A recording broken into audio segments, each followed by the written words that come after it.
Good afternoon, everyone, and good morning and good evening. It's so absolutely wonderful to not know how to greet you because we're in so many time zones, as people were saying. I'm for those of you who don't know me, I'm Prof. Veli Mitova from the philosophy department at the University of Johannesburg, and I'm the South African team leader as well. And I'm super excited about welcoming you to Johannesburg, which you see on your screen at the moment, and to the University of Johannesburg, which you can see over here, and to the first ever All Teams Geography of Philosophy meeting. So I'm afraid I'm to blame for suggesting this workshop because I was rather excited about finding out what other teams are doing and what kind of challenges we are experiencing, both due to our particular cultures and due to our shared crazy times at the moment. So I thought this would be a good opportunity to do this. And just, I mean, I'm not going to waffle on, you'll be pleased to hear. I just wanted to thank Dr. Joe Reijer, sorry, Joe, for helping me organize this, and the fantastic team at the UJ Library and ICS with Palesa and Aurina running the show, and our esteemed PIs, of course, Steve, Clark, and Edouard, and all of the teams from China and Eastern Europe and Ecuador and India and Japan and Morocco and Peru and South Korea. And all of you for coming here to watch this exciting event and for making it possible. So our first speaker and the keynote is Edouard Machery, who's asked me to not waffle because he needs lots of time, but I have to say that he's a distinguished professor at Philosophy Pittsburgh and the director of the Center for Philosophy of Science, as they have it on their logo. And he's going to present to us today the first findings on wisdom. Edouard. Thank you. So first, the first thing to do is thank Veli and Joe for organizing this workshop, but not simply organizing, for having the extremely brilliant idea that it was something that could, but also should be done. And you know, we didn't need much convincing to agree, and also then actually to do the real work of making it happen. So we are actually extremely grateful. It's a brilliant idea, and I'm delighted that it's happening. And thanks to indeed all of you for joining us, joining Veli and Joe in this project. It's really wonderful. So what I want to do in the next 20 minutes is tell you a bit about some of the studies we've been running together, and I will be focusing on the two studies on wisdom. So as you know, we're looking at knowledge, understanding, and wisdom. Today, I'll say a few things about the two studies that we have on wisdom. If you remember their weird numbering, it's study 9 and study 11. And I will be focusing on mostly on study 11, which is about the relation between wisdom and decision making. If I have time, I'll tell you a little bit about study 9, which is about the dimensions of wisdom.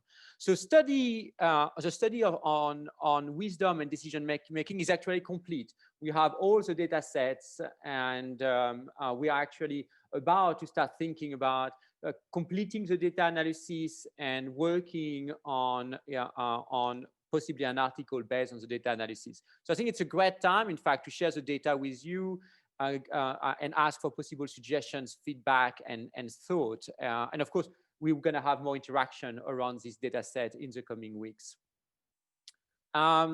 So the question of that study is, how do wise people make decisions, right? If you're a wise individual, a wise man or a wise woman, how do you make a decision? And you might think there are a few ways of making the decision. You might make a decision on your own, right? You might just consider your own thought to make the decision. Or rather, you might think that a wise decision is a decision that involves other people, right? You should actually ask other people advice before making a decision. So that's one dimension. Does a wise person make a decision on his or her own, or does she ask advice? Another dimension is, are you looking at your heart or at your brain? Are you following your gut feeling, or are you just thinking it through? So that's yet another dimension of decision making. And another one is that if you're asking advice, whom are you asking advice from? Are you following the wisdom of crowds, right? Just asking a lot of strangers and somehow aggregating their opinions in order to find what the right decision is? Or rather, are you just focusing on your friends and family? Right? So that gives you a few dimensions. And the question we were interested in this project is, how do people conceive of a wise decision making? Which of these dimensions do they think is constitutive of a wise decision making? Now, you probably remember participants were given 6 vignettes in small scale societies, or at some sites only 2 vignettes. And for each vignette that was describing a choice where a decision had to be made, they were given 4 possible ways of making the decision. And then we had 5 questions about each of these ways of making a decision. And in addition, they were given a few scale, one measuring how individualist or collectivist they were, one measuring the need for cognition, and one measuring how wise they were. Because the idea is that wise people may conceive of wise choice slightly differently from other people. Okay, so very quickly, because you all know these materials, that's one of the vignettes that was used at all sites. Carlos, a young man, asked Marcos, his neighbor, if he can help him prepare his field to be able to plant before the rainy season. Marcos had already started working in his field a few weeks ago and knows that if he helps his neighbor Carlos, he will not be able to finish all the remaining work on time, and his harvest will not be as abundant as expected. Carlos here has to make a choice whether or not to help Marcos to his detriment. And he's got 4 different ways of making the choice. He can consult his reasoning, he can think it through. It's an individualistic, reason-based way of making a decision. He can consult his feeling, his gut feeling. It's an individualistic, feeling-based way of making a decision. Or he can have a more collectivist approach to the question. He can ask his friends and family, or he can actually ask strangers and just aggregate their opinions. Right?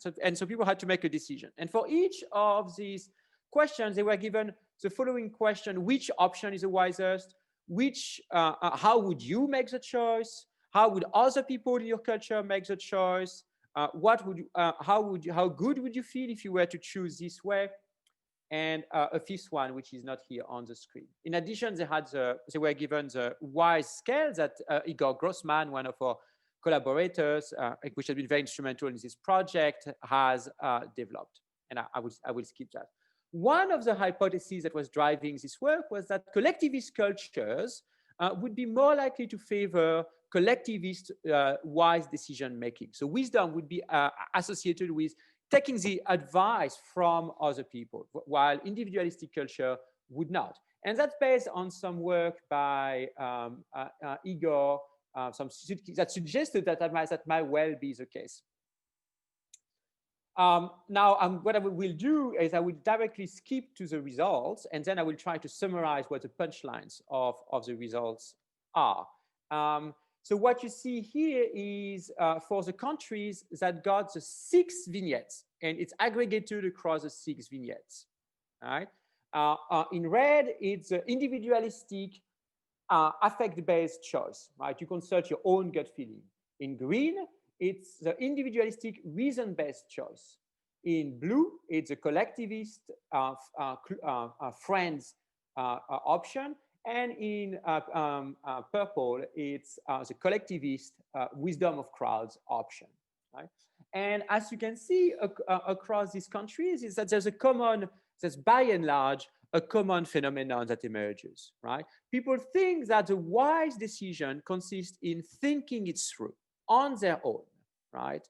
It's definitively the model answer in all the countries we're looking at. Morocco here is a little bit different, and that's actually worth flagging out and maybe for discussion. But even in Morocco, the model answer is actually the one that involves an individualistic choice.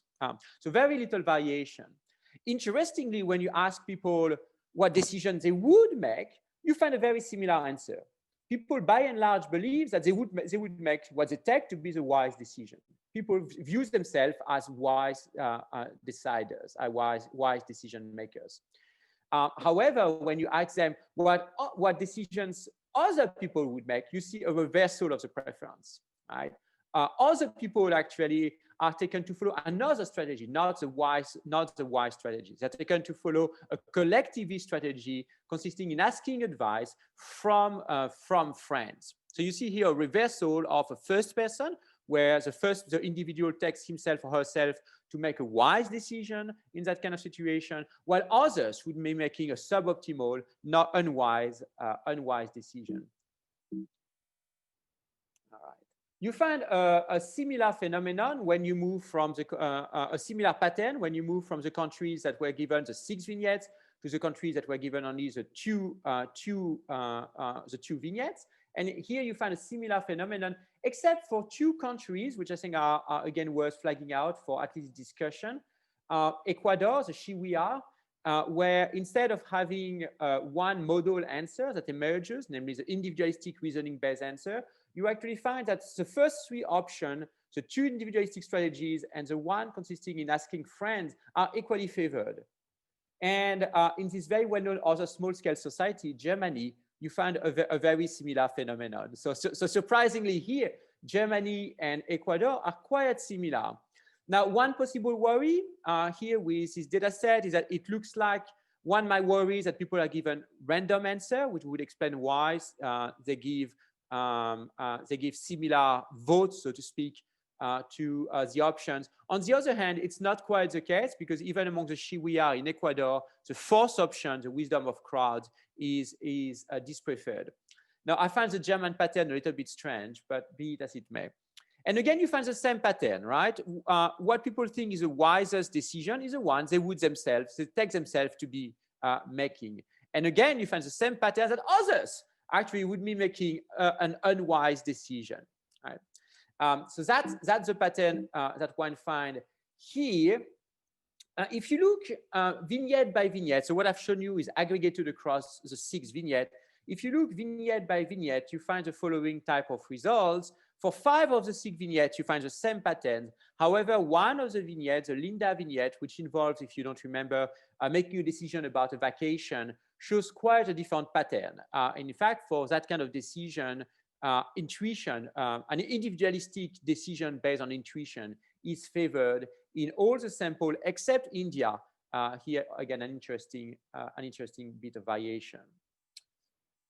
One question that we were interested in this project is whether we would find differences between students, and non-students. Part of the idea being that all over the world, students might be more similar to one another than non-students. After all, they're the same age, they're roughly the same socioeconomic status within their own society, they have the same interest, they interact in a worldwide manner through social media, they see the same platform, they see the same videos on TikTok, and so on and so forth, right? So the idea maybe was that somehow there would be more uniformity across countries if you look at students, and less so if you look at non-students. That's not what we found in that study. As you can see, 0 here are the students and 1 are the non-students, and you find very similar patterns for both demographics. What you see here is a question about how do you feel good about yourself, and I apologize for the color coding. The person who did the graphs, so it was a good idea to change the color during for the graph. So here the colors are inverted. Red is the collectivist option, asking friends. Green is the collectivist option, asking strangers. Blue is an individualistic option, asking feeling, making a decision based on feeling. And purple is an individualistic option, making a decision based on reasoning. And what you see here is very much in line, is somewhat in line with the previous results. In most of the countries, remember that the individualistic option was preferred. And you see that the one that would make people most happy in most of the samples. You find the same type of phenomenon here. All right, let me just keep that. Now, what I want to do next is try to summarize what I take to be the punchline from this data. It's not a complete data analysis, it's just a first pass. We will do more. We actually are hoping that some of you might be interested in helping us. What we see is, by and large, a surprising amount of uniformity across countries, where people think that's a wise decision for most of the vignettes consists in thinking it through on your own, basically. So, however, and but most people think that they would themselves make that kind of decision. However, there are two exceptions to this pattern, one among the Shiwiya of Ecuador and the other one in Germany. I'm not quite sure what to make of that, and I'm open to suggestion and discussion about the meaning of these two exceptions. Okay, that's the first thing. The second interesting result that emerges from this pattern is what is known as the idea that one is an exception, that each of us is an exception. Everyone else is a fool and would make an unwise decision. However, I would make the wise decision, right? So people have an exaggerated impression of their own decision. And it does connect with an extremely large literature in psychology. Everyone is a better driver than everyone else. Everyone is unlikely to suffer from the biases that everyone else is suffering. So that's a very well-known phenomenon in psychology, which has been shown in tons of different ways. And I think what our study shows is that you find the same bias at work in the case of wisdom, where everyone thinks of himself as or herself as being able to make a wise decision, namely do it by thinking, and while everyone else would actually be sort of, would ask the advice of other people, would be uncertain, right? And I think that's a really remarkable, and given the demographic stability of this result, it's really remarkable to find the same bias at work across various types of societies, various types of demographics. And the last thing we're learning from that study is about how people conceive of wisdom. And at most sites, but again, there are these two exceptions which are worth thinking about. Really, the wise decision maker happened to be not necessarily a man, as is represented in the picture here, but at least someone who is thinking through things on his or her own, right? A wise decision maker is someone who, when he or she has to make a decision, shut down the noise, don't listen to other people, shut down his or her own feelings that can be misleading, and try to sort out what the right answer is.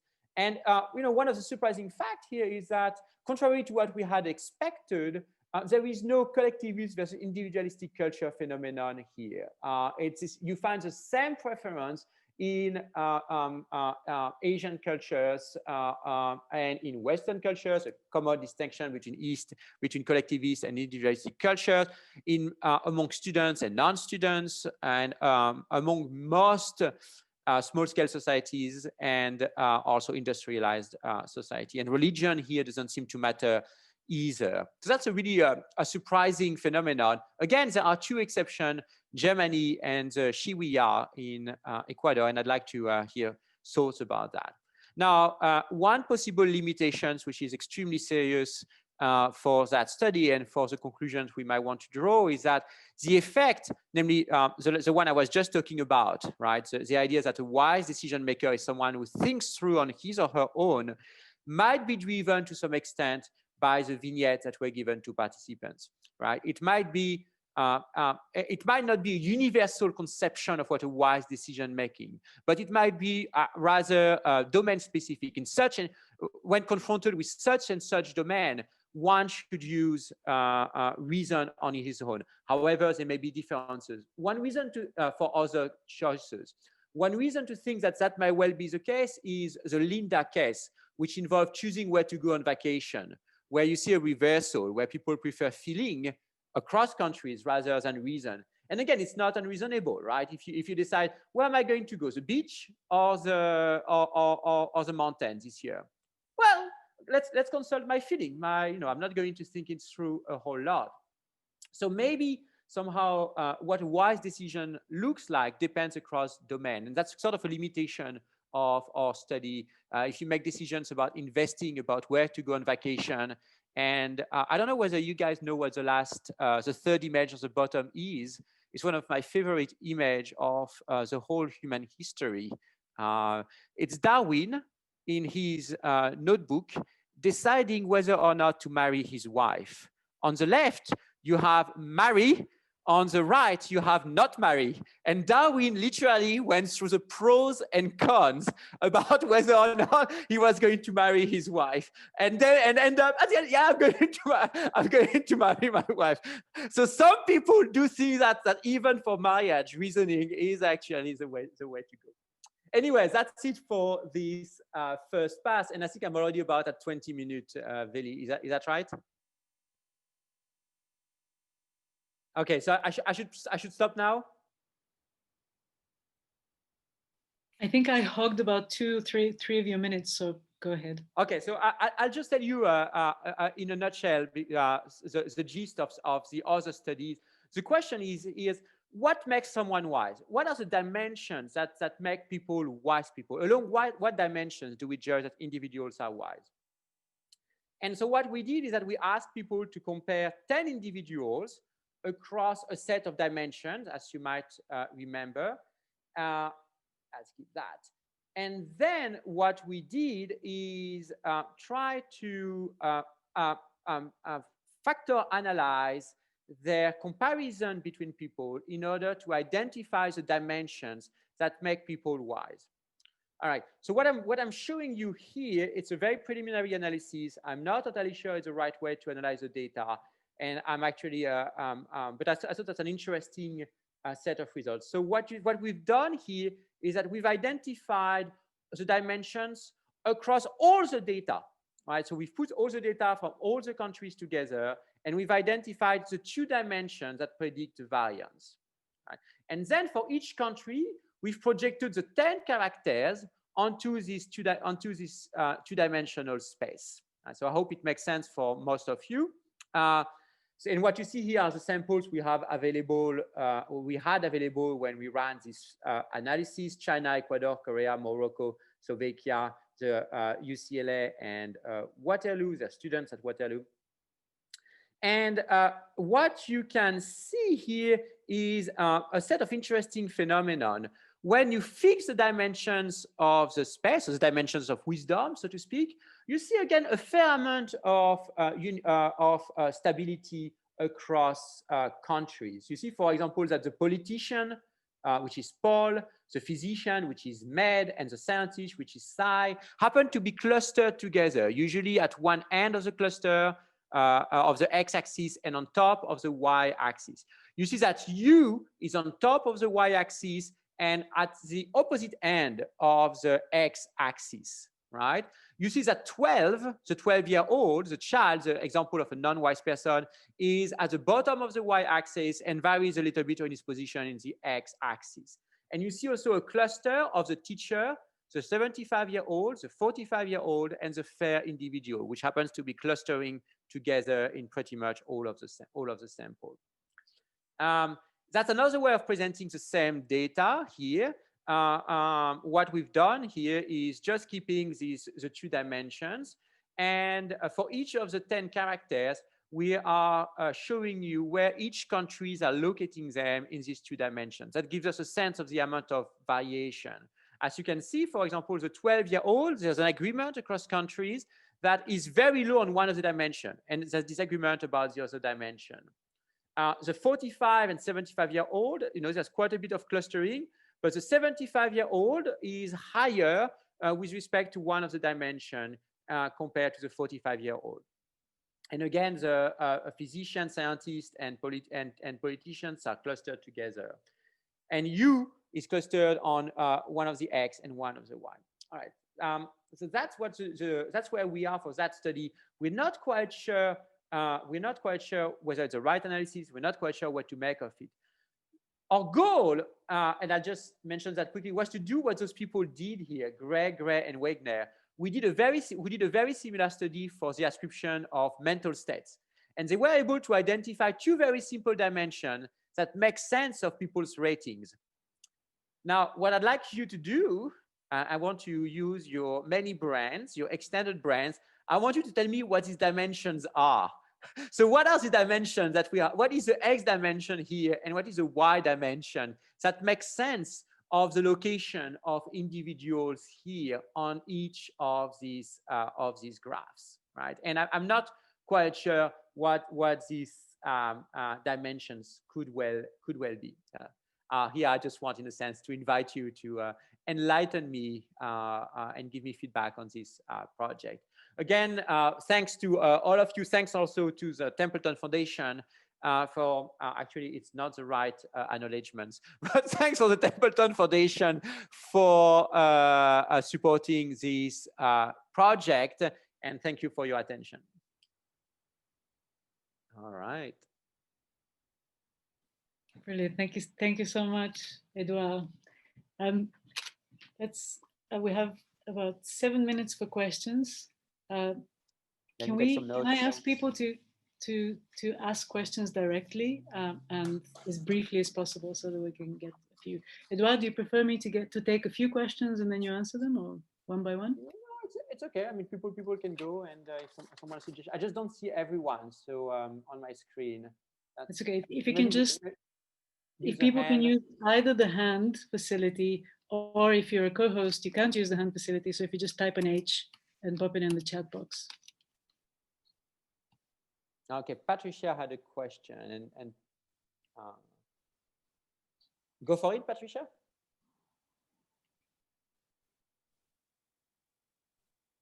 Oh, I don't hear you, Patricia.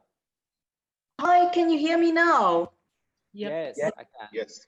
Okay, perfect. Sorry, my mic was on mute. I wasn't expecting to have to ask my question in person, but really just amazing work. I want to thank you for sharing it with us today. So basically, as I was listening to your talk, I was like quite excited to just hear from your perspective whether you think the fact that there was such a huge correlation in between the different countries and the fact that most of them opted for the individualistic approach, whether it's like a relatively modern thing that's happening throughout the world, because of the political status that we're leaning towards, economical status. I'm thinking democracy, maybe perhaps everyone has a voice, and reasons in a particular way. Yes, and then I thought back to how things were before, and as I mentioned, maybe the Incas and some of the Native American cultures, who definitely used to rely on a different form, which was the collective. Yes, so do you think it's modern? And secondly, is there a form that you prefer yourself, and why? The second question puts me a bit on the spot. So I'll answer the first question first. I think that's a very reasonable hypothesis or the speculation that the form of form of political decision making, as well as economic decision making, capitalism, namely, might have an influence on the way we conceive of the wise decision making. I think that's an extremely reasonable hypothesis. And in a sense, we before doing the project, we were expecting some variation in that dimension. We were expecting, for example, small-scale societies and to be more likely to lean toward collectivist decision-making. But surprisingly, that's not what we found. Now, it may be that even the small-scale societies, except the Shiwiya, tend to also have already been sufficiently influenced by market integration and various political forces to prefer individualistic decision making. So that's a possibility. In any case, I agree with you that it is a reasonable hypothesis that it's partly driven by various social forces, including market integration and political organization. We don't have good evidence that it is the case, but that's very reasonable. And the second thing is, what form do I prefer? That relates to what I took to be the limitation of the study. In a sense, I would answer, well, it depends on the question. For some question, I'm going to be preferring to make a decision on my own. For others, I would think it would be unwise. So I think that's a limitation of the studies here, is that there isn't enough thought given to the domain of choice, one might say, and that wisdom might vary across, wise decision making might vary across domains. So for food, for example, I clearly will not ask my family to help me choose my food. But for, I don't know, maybe whether I should, I'm French, I immigrated to the US, I clearly talk to people before making that decision, I talked to my family because they were impacted in some ways by this decision. So I do think it does vary a bit across context. Thanks. And we have a question from Lua Policelli.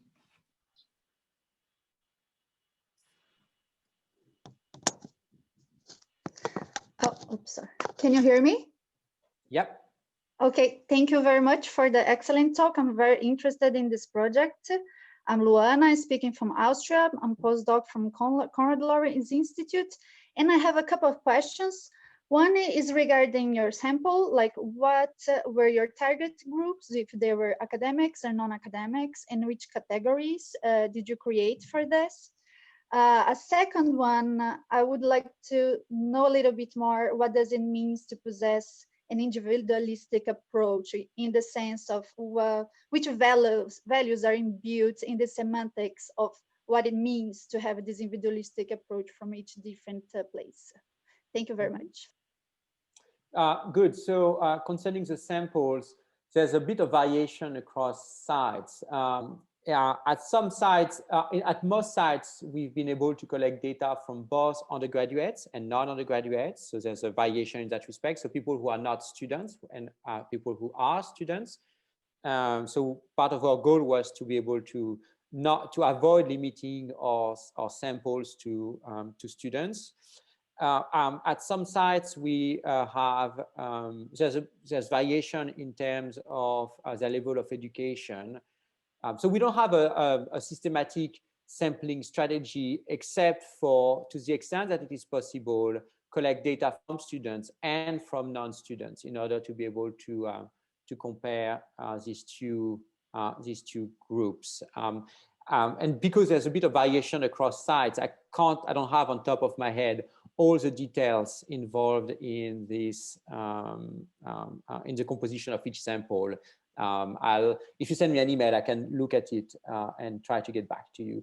With respect to what an individualistic decision-making amounts to, I think in my case, that was more just label, just a name that I used to describe a decision that involves making it on your own rather than asking advice from other people. I was not committing myself to anything more than that. As you probably know, there is a large literature in cultural psychology on the distinction between collectivist and individualistic culture that was renewed back in the 1990s by the work of Dick Nisbet, for example. There's a lot of work on that distinction and on whether it's applicable, whether it's robust, and so on and so on and so forth. I don't really have the time to go into that, but I highly recommend Nisbet's 2001 book, which is a very nice introduction to that line of thought. And thanks again, Veli, and thanks for listening. All right, it gives me great pleasure to introduce to you Josien Reijer from our very own UJ, and she'll tell us today give us a bit of an update on the South African team. Hi everyone. Good evening and good morning and good evening and afternoon and what else can I say? So anyways, I'm here to present to you the South African team's update on the Geography of Philosophy project. But before I do so, I wanted to say a few words about this year and about this workshop. First of all, I think we can all agree that it has been one hell of a year. But honestly, I don't want to dwell on this. Instead, I hope that this will be a fruitful way to start a discussion and that in the next 2 days, we can all share and learn from one another. And in that sense, our hope for this workshop is that we can start creating a more connected and collaborative global geography of philosophy platform. But now back to business. So today I would like to give you all an overview of how our fieldwork in South Africa has been going, and in particular, share with you some of the things that we learned as well as the way forward. This presentation consists of 3 sections, and in each of these 3 sections, I will focus on qualitative research, quantitative research, and translation work. First, I will focus on the background, where I outline our original 2020 plan and the basis on which this was formulated. In part 2, I will focus on the lessons learned in 2020. And finally, in the third and final part of my presentation, I will focus on the way forward. So first, I'm going to give you a brief overview of the languages, the studies, and the populations we aimed to focus on. And this will then be followed by the lessons learned in 2019, which feeds into the formulation of our original 2020 plan. The original planning contained 3 languages, 1 standardized language, Afrikaans, and 2 non-standardized languages, isiZulu and Setswana. And we'd planned to do all the studies except for study 8, because unfortunately we couldn't get ethical clearance for this study. And then the aim was to do all the studies amongst both students and non-students. So in 2019, we tried to do a number of studies, and I would like to use 2 of these to compare notes on and to show you what worked and what didn't work. So I'd like to look at study 1 and study 11. Study 1 was qualitative and study 11 was quantitative. And the very nature of this made us choose 2 different types of approaches. So for study 1, we used the face-to-face approach, and study 11 was done online. So for study 1, through this face-to-face approach, we had access to both students and non-student populations, while for study 11, we only really had access to a student population. For study 1, we used convenience sampling, while for study 11, we used random sampling, whereby all of UJ students were targeted and had an equal chance to participate. What we found for study 1 is that the participant recruitment went smoothly, and we had a high completion rate in the sense that everyone who agreed to partake, they completed the interview. Instead, for study 11, we had incredibly low response and low completion rates. In terms of getting translations done of the studies, just a bit of background. We always try and use students, or to give students the opportunity to work within our projects, because often for our students, it's the only way to get work experience and to earn some money. And from our experience in 2019, this was a feasible option, but translation issues need to be considered per language, whereby the main difference between the languages was dependent on whether they were standardized or not.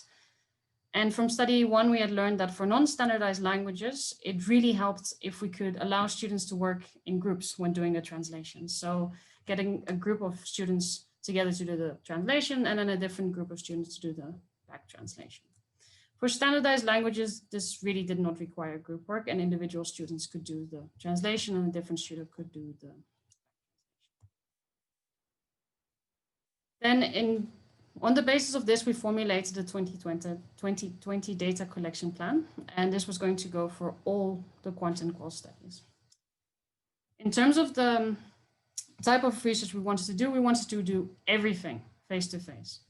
Because we cannot pay participants in South Africa, going the online routes proved to be difficult. Instead, if we did face-to-face interviews, we had better response rates, so we figured, why not just do all of the studies face-to-face? In terms of the student population, we would have done the recruitment on campus. And for the non-student population, we wanted to use a kind of convenience sampling, whereby we planned to train students to conduct interviews, and they would go into their respective communities and areas to actually do these interviews. In terms of the translations, we planned to limit the number of non-standardized languages because it proved to be quite difficult to get these translated. And we were going to differentiate the strategy between the 2 remaining languages, whereby Afrikaans was going to be done by individual students with extra quality checks here and there by different students. And instead the isiZulu, we were planning to get done in groups of students. But then things didn't quite go to plan. So the original lockdown in South Africa, basically everything got shut down, universities switched to remote learning, and largely they're still on remote learning.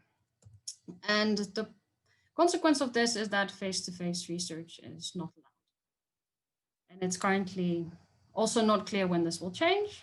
But it also begs the question, even if we would be allowed, would this be ethical or not? And the bottom line is that basically we now needed to implement and work with precisely the things that we concluded did not work in 2019. So I think it's fair to say that COVID threw us a bit of a curveball. So in the next section, I will try and describe some of the strategies we used to overcome these challenges, as well as what lessons we learned. So doing research online, the main point is that you have to find participants.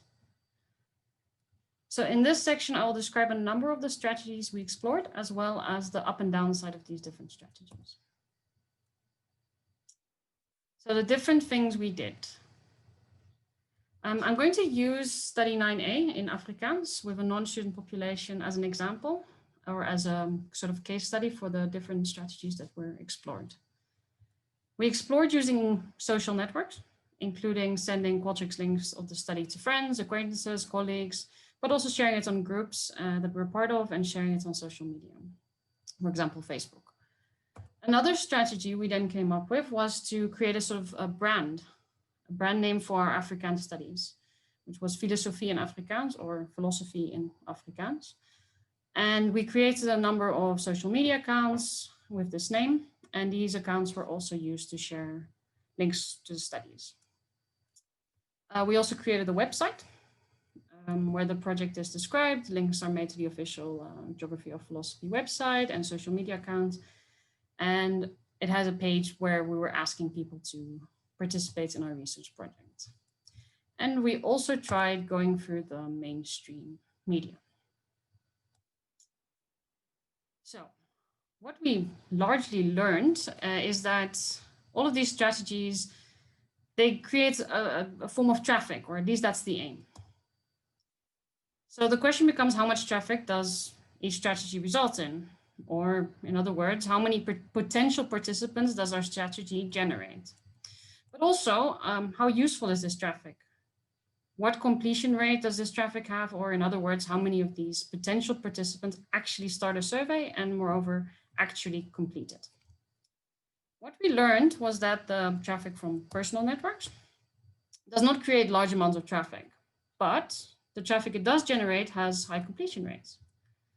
Instead, social media posts were tricky also to analyze, because it looks like what happens is that a large amount of people see the posts, but that doesn't mean they click on them.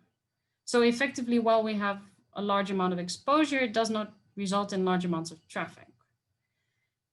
I can say though that the traffic it did generate resulted in okay completion rates. And then media posts by far generated the most amount of traffic, but the completion rates here were quite low. So in the next slide, I'm going to go into a bit more detail on how the media posts worked. So the media impact of one article, it's increased the traffic. So we suddenly had 464 visitors and 638 views in 2 or 3 days.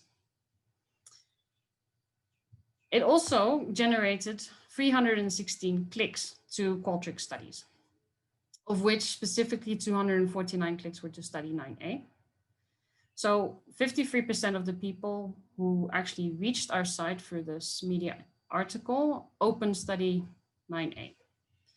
I should probably note that study 9A is also the first study you're going to find on the website. So therefore it would have a higher amount of clicks than the other studies.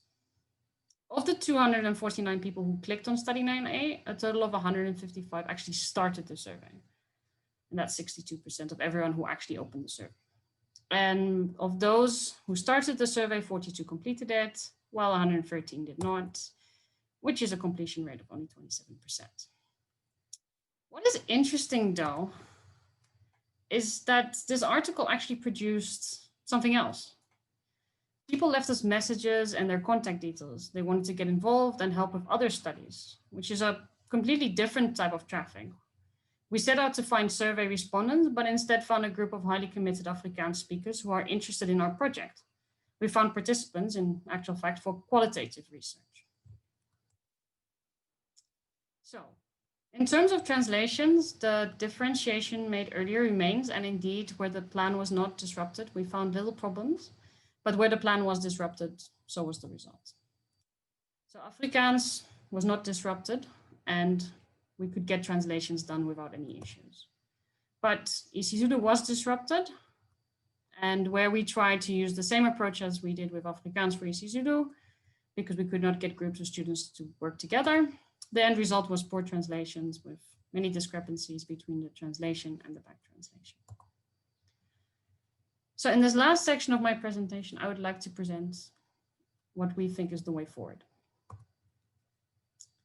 In terms of qualitative studies, our lessons from this year are that we should be able to successfully recruit people for qualitative studies through media posts and articles about specific studies, but also through the already existing contacts we have on websites and social media. Additionally, we can tap into the social networks of our interviewers themselves. And finally, while I haven't touched on this until this point, I'd like to make a point of it or a note, because I think maybe for other teams, it could be an interesting option to explore. So some of the feedback we received from people was that they don't have internet data to access our surveys and to complete them. And so we started looking into how we could make these for free, to zero rate them, which we now know how to do. But we can also zero rate Zoom meetings. So effectively, we can guarantee that participation is free. And especially there where we can't compensate people for participating, at least we should ensure that they can participate for free. In terms of quantitative studies, so we've discovered that in order to do our research online, we need to create traffic and useful traffic. The level of traffic that we need, though, will be hard for us to generate on our own. And as such, we think that the most optimal will be to outsource online participant recruitment. For this outsourcing, we will only pay for completed surveys. And we think budget-wise, we should be able to manage this because we cannot pay for participants. We can use that money to instead look for participants. And finally, this method should actually allow us to do both student and non-student populations. In terms of translations, because isiZulu is a non-standardized language and we cannot get students to do group translations, we have joined forces with the Department of Linguistics. And yeah, this strategy is proving effective and we're now able to get good and timely translations. And we have thus decided that we can do a third language. In other words, so we have come to full circle. In terms of the future outlook, for Wave 1 studies, we think that the quantitative studies should be completed by the end of January 2021. For qualitative studies, we can run them as soon as they're available online. And like I mentioned, we are adding a third language. In terms of Wave 2 studies, we're ready, and assuming that they are online, we hope to start as early as February 2021, right after finishing Wave 1 studies. Thank you. Thank you very much, Jo. We have 10 minutes for questions. If you can just put up your hand or type an H in the chat box if you're a co-host. Can I stop sharing this, sorry? Because then I can see the screen rather. Sure, yeah. All right, Louis. Yeah, thank you very much. This is very interesting. I'm gonna ask a very selfish question. I'm sorry. You're mentioning that isiZulu is a non-standardized language, which I realize will have some effect if I'm looking at corpora. I was wondering how non-standardized it was and what exactly you mean by that. So there's a bit of what I understand from linguistics, because I'm not a linguist, but what I've understood from the linguistics department is that there's a bit of a variation in this non-standardized and standardized story. So isiZulu is semi-standardized, while Setswana is basically very unstandardized. This is as far as I've understood it. And the consequence of it is that it's hard to do translations, and it's hard to make sure that the translations are always the same. If that answers your question, I'm not quite sure. Yeah, I think it does. Yeah, thank you.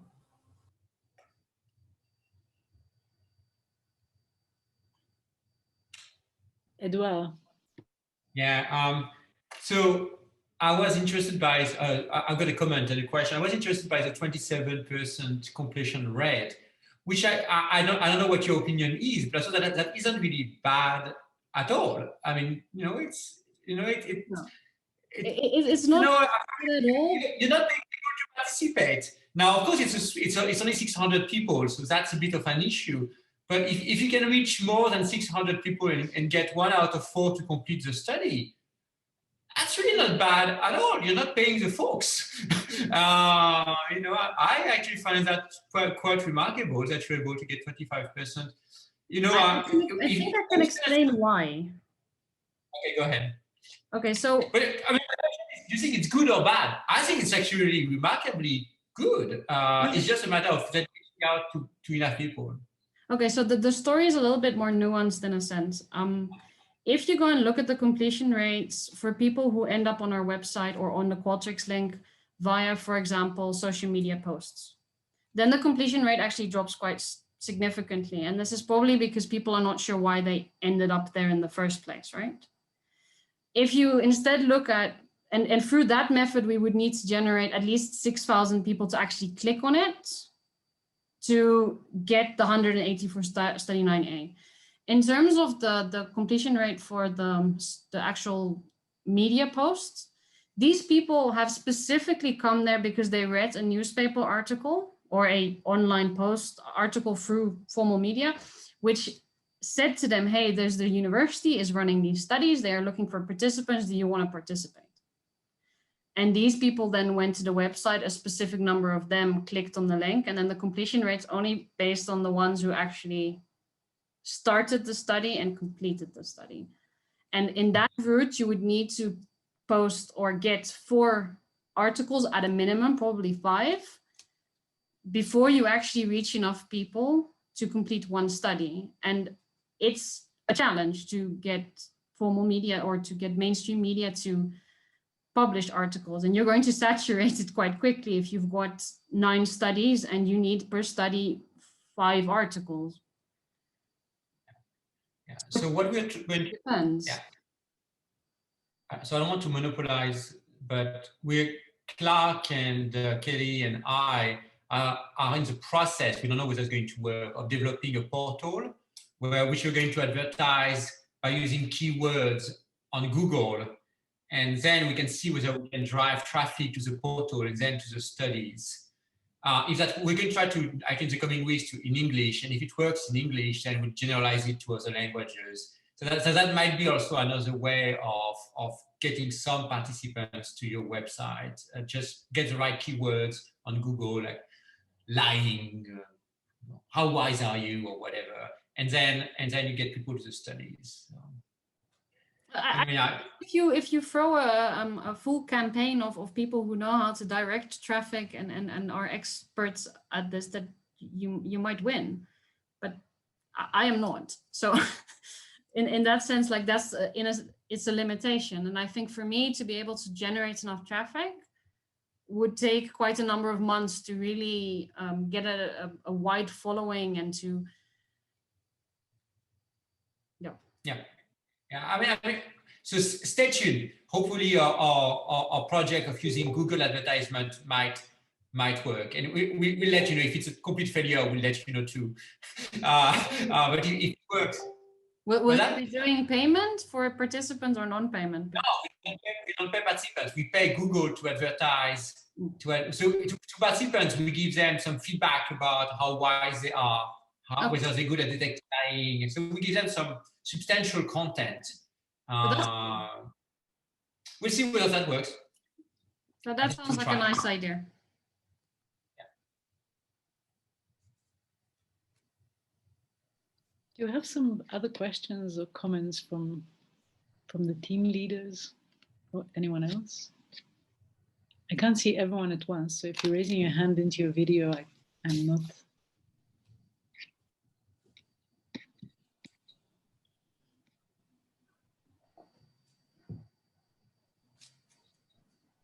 Clark has a question, I think. Yeah, I was just going to say, I know we have other presentations coming today and tomorrow. It would be nice to, I mean, Joe, I really appreciate that presentation. I learned a lot from that. And I'm wondering, it would be nice to hear from the other teams, you know, what they're, I don't know if that's the plan, to hear whether other teams have similar experiences, but even if it's not today in this meeting, to gather thoughts on that we can then use to collectively strategize about the best way to implement wave 2 seems really useful. Thank you. That for sure is my hope, that we can all sort of come together and see what works and give each other some advice and some strategies. I mean, one thing that I've been, I think we've all been a little worried about, and it came up in one of the questions following Edouard's talk, is the distribution of participants that we have in these studies that, you know, in some ways, it seems like an odd collection. So, you know, if there are ways that we can reach more people in the different countries, that would be good. So it's possible. I mean, I take it from your presentation, Joe, that, you know, there's more obstacles than opportunities in some way, but I also think that, you know, it's worth thinking about whether the fact that that we go online, you know, could in principle allow us to reach more people, but we just have to think carefully about how to do that. But I also think a limitation is also that I'm not an internet expert, but there might be internet experts among us who far better know how to get onto social media or how to find these followings. And then perhaps in that way, if we work together, we might be able to share these strategies and see how to get a larger group of participants. I think Rukmini had a question. So, thank you. Rukmini, I think you need to unmute. I had my hand half raised because of the fact that, you know, my question is very inarticulate, but I think that we might be among the countries which have 3 languages, and we have continuously looked at 3 languages, and I would like to understand better. Now, all these 3 are standardized languages for us, but there is a problem of script, which we have and which you may not have. So Hindi has a distinctive script, Tamil has a distinctive script, and Meitei is written in English. So many of our participants have been asking, because they are online, whether they can use the English script and transliteration and avoid the other 2 scripts. And we've been confused about this because I don't know the case. I don't know what it is like in South Africa, but we have a problem of script, and we would like to know whether we can use just an English sort of approximation of what the scripts would say, because this is proving a major problem for us.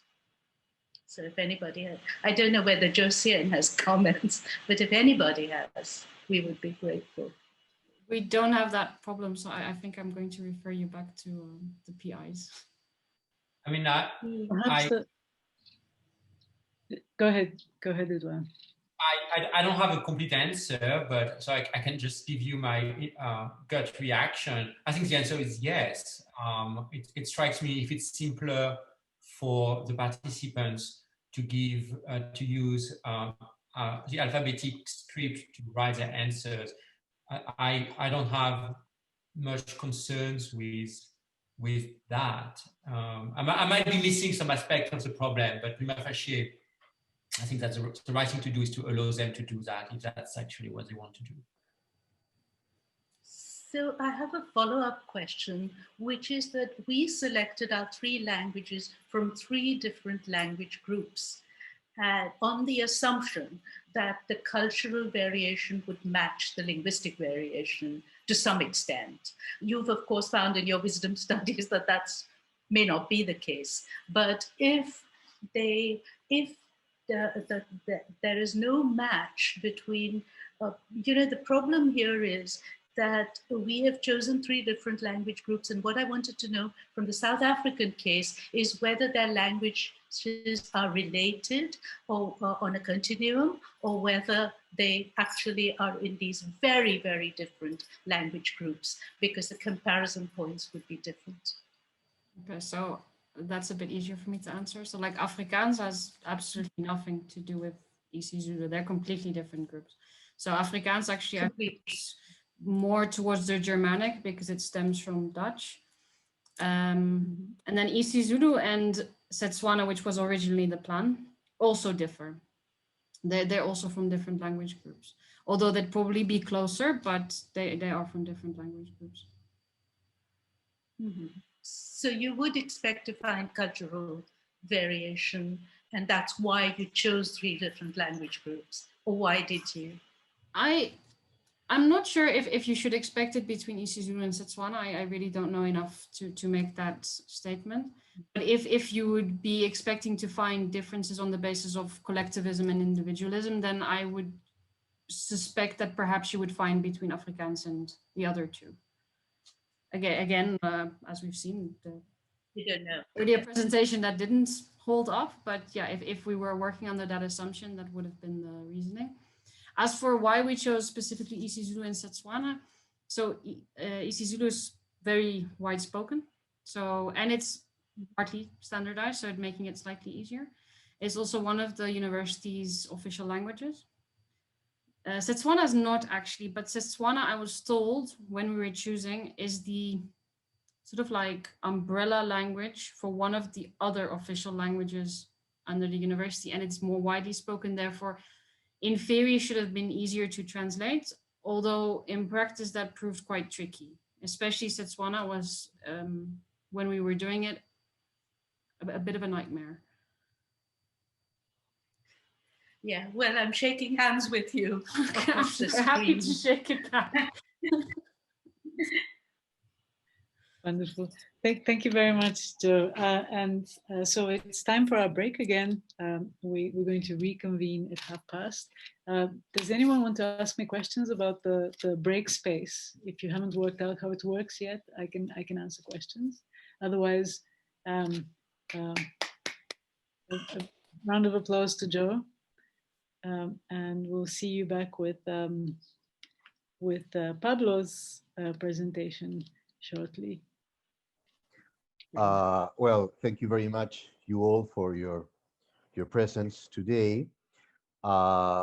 We are Emmanuel Fabiano, he's the postdoc. I am Pablo Quintanilla. I am the team leader of the Peruvian team. Emmanuel is not going to be here, unfortunately, today because he's precisely in the rainforest doing field work. So I'm going to take care of the presentation. Just a few info about us. We work at Pontificia Universidad Católica del Perú, a private university, and we are the interdisciplinary research group Mind and Language. There is our webpage in case you want to know a bit about us. We are people in anthropology, psychology, linguistics, and philosophy working in the intersections in these disciplines. This is our university, and we've been working in 4 languages, with 4 languages. Shipibo, which is a Pano language that is spoken in the Ucayali River, close to the Ucayali River in Pucallpa, that's the southern Amazon rainforest. Urarina, which is in the north of Peru, in the Chambira Valley, Loreto, close to Brazil and Colombia. It's also the Amazon rainforest. So you see, we are in the southern Amazon rainforest, in the northern Amazon rainforest. Quechua, which is language spoken in the highlands, in the Huaylas, Apurímac, Central Highlands, and Spanish. As you will see very soon, we have done a lot of progress in Spanish and in Shipibo. Fairly good progress in Urarina, very little progress in Quechua. for reasons I will explain now. Okay, this is South America, this is Peru. Here is the area where Shipibo is spoken. This is the area where Urarina is spoken. This is the area where Quechua is spoken, and we are here in Lima, the capital city of the country. So this is another map with the same info. This is Lima, okay? Before talking about what we have already done, we are already thinking about the second wave of online studies. The online studies have worked really good in Spanish language, of course, not in the other three languages. The reason is that for Spanish, we have worked with students of our own university who have access to internet, of course. We have a database of 2,800 participants that have given their consent to participate in future studies. The participation in the online test has been excellent. But in the other three languages, this has been absolutely impossible. I mean, it has not been possible to work online because the three groups of people are indigenous communities that have no internet in their areas, and so there's no way to work with them with internet.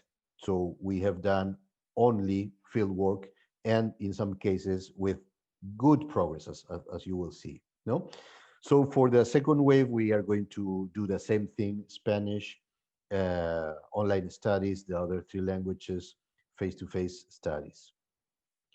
So this is Spanish. We started in 2019 with study 1. We have already finished studies 11, 3, 7.1, 7.2, 7.3, 9A, 9B. For this year, we're going to finish study 4, which is already in its way.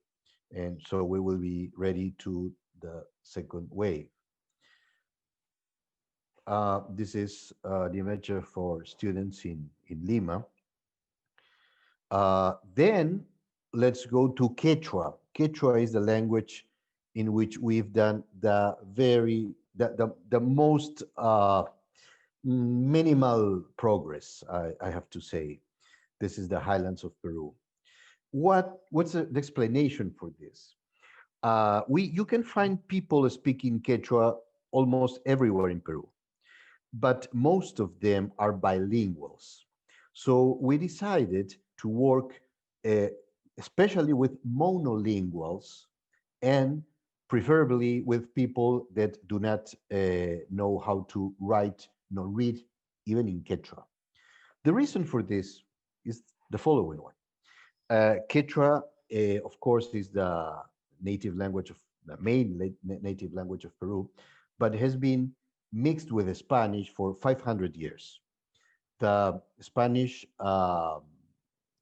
arrived to Peru 500 years ago, and Quechua has been mixing with Spanish for 500 years. So it would have been extremely difficult to separate epistemic intuitions that come from their Quechua or that come from their Spanish background. So even when we talk face-to-face with people who are bilinguals and we ask a question about epistemic intuitions, we realize that they are mixing their Spanish intuitions with their Quechua intuitions. That would, of course, make impossible the project. That would distort all the results. So we decided to work with native communities, as I said, monolingual communities, and preferably communities that don't even write nor read in Quechua. Well, Quechua has no, it's a literal language, but has been using Latin words from 500 years ago, and there are people who read and write in Quechua, but with Latin language, Latin letters. No, okay. So the department of Apurímac is in the south of Peru and borders with the department of Cusco, Arequipa, and Ayacucho. Its geography is very rugged with very high hills and deep shafts. Almost all of the territory is more than 3,000 meters above sea level. The inhabited areas are between 2,500 and 4 meters above sea level. The Quechua language is used by the Quechua people and is considered the most widely spoken native language in Peru, with approximately 3 million speakers. In Apurimac, the area we chose, 70% of the population speak Quechua as their mother language, but most of them are bilinguals. No? So this is what we've done, only this. Study 1 in 2019. No? We expect to do to run more tests as soon as we can start with field work after the COVID pandemic. This is people in the area, in the Purimac area. But this is Urarina. In Urarina, we have not done enough progress either. Our best progress has been in Shipibo, so I have left it for the end. This is the Loreto area. This is the Urarina area. The Urarina people live in the Chambira, Urituyacu, and Corrientes River basins. There is no precise data, but it is estimated that the total Urarina population amounts to 6,000 or 8,000 people. The Urarina language is the only language in the Shimaco language family and is therefore considered to be an isolated language. So with the 4 languages we have been working, Urarina is an isolated language. Quechua obviously is not isolated language. It has a lot of variations. Spanish, even less. Shipibo is part of the Pano language. This is the Urarina people. In order to get to here, to this area, we need to do 2 days travel with canoe. We have to fly from Lima to Iquitos and then take canoe to the Urarina area. So not easy at all. Most of them are monolinguals and they are illiterate.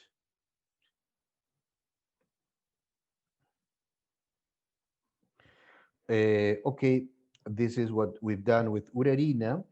2019 coordinations with the Urarina Federation, local authorities, communities, translations of the first study in the field. We started study 1.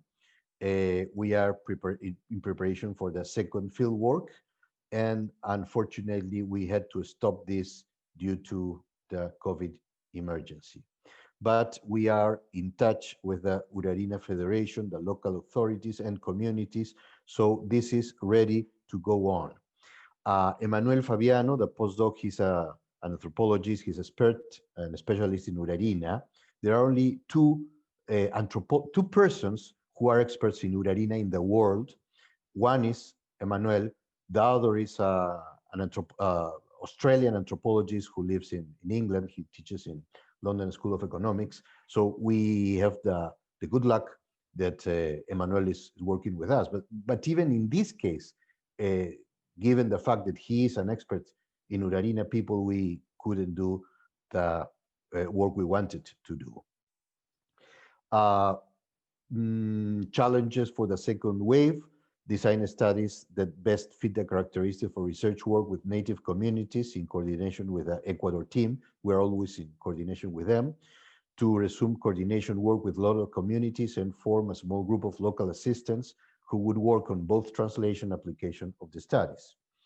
Due to the geographical, social, cultural, and linguistic characteristics, the work with the Urarina communities represents a very interesting contribution to the objectives of the project and a challenge for the application of the studies. The communities do not have electricity or telephone lines, and the use of Spanish is very limited. Many of the translations for the studies have been done during the stay in the communities. Unfortunately, the health emergency has led to the cancellation of the fieldwork already scheduled for March, April 2020. At this time, the coordination work with the communities already been resumed in order to organize the work as soon as possible. Okay, and then we go to Ucayali. We've done fairly good work here, fortunately. This is the area of Ucayali, here and here. They speak Shipibo Conibo, which is a language that belongs to the Pano family and is spoken in the basins of the Ucayali River, in the areas of Madre de Dios and Rimac rivers, and the Yenepachea stream in the departments of Huánuco, Loreto, Madre de Dios, Ucayali, and Lima. According to recent data, the Shipibo population is estimated in 32,000 inhabitants, being one of the most numerous towns in the Peruvian Amazon. Shipibo is an agglutinant language, just as Quechua and Urarina and all South American languages. And Shipibo has a very complex system of evidentials, which makes it extremely interesting for epistemic studies. This is Shipibo people. This is Shipibo ladies. And this is what we've done. In 2019, coordination with the Urarina Federation, local authorities and communities. In October 2019, we started the field work, study 1. We've already finished studies 11, 7.1, 7.2, 7.3, 6, 9A, 9B. In March 2020, we had to stop the field work, and we are ready to start as soon as possible too. The participation of a large number of Shipibo speakers has made it possible to advance studies in this region. In addition to our coordination work with the Shipibo associations and organizations in the city of Pucallpa and other communities, thanks to the work done so far, has been possible to form a small group of local assistants, very active and dynamic. In spite of the difficulties due to the health emergency, Study 3 is currently being implemented, and data collection will be completed by the end of December 2020. Actually, Emmanuel Fabiano is already there, is right there now. Challenges for the second wave: design studies that best fit the characteristics of research work with native communities in coordination with the Ecuadorian team, just like the Urarina language. To resume coordination work with local communities and form a small group of local assistants who would work on both translation and application of the studies. And this is part of our team, not all of it. This is Emmanuel, the postdoc, and here is some of the people. So thank you very much. I am here to answer your possible questions and comments. Thank you very much, Pablo. Questions and comments? Edouard has a question. Yeah, but Alejandro and Jenna have, so I can ask mine later. No, go for it. Sorry, I've got two screens and I couldn't see you. Okay, Alejandro, go for it. Sorry? I thought Alejandro had his hands raised. Alejandro, I think. No, Alejandro I was just clapping. Okay. All right. So maybe while some other people, first it's the lesser questions than a comment. I definitively want your slide as well as the slides of Joe and probably most of you, because when we'll be giving talks on some of these materials, you know, the slides about the geography, the location, the pictures are just absolutely wonderful. And we definitely need to have access to that when we'll be, you know, when I give a talk, if I give a talk about the Shipibo language, people are going to look at me as if I'm talking about Mars, you know. So if I'm not able to tell them where it's located, I think, so I really would like to have access to the slide. And for the pictures also, I don't really know, it's a bit of a more difficult question whether we can use the pictures because I suppose we don't have permission of the individuals who've been taken in pictures to show them. So I don't exactly know what the ethical concerns there are. Definitely in journals that would not be possible, I assume. Maybe in talks it's acceptable. In any case, at the very least, I think that would be great to have access to your slides at some point, as well as Joe's slide and probably most people's slides. Yeah. Sure.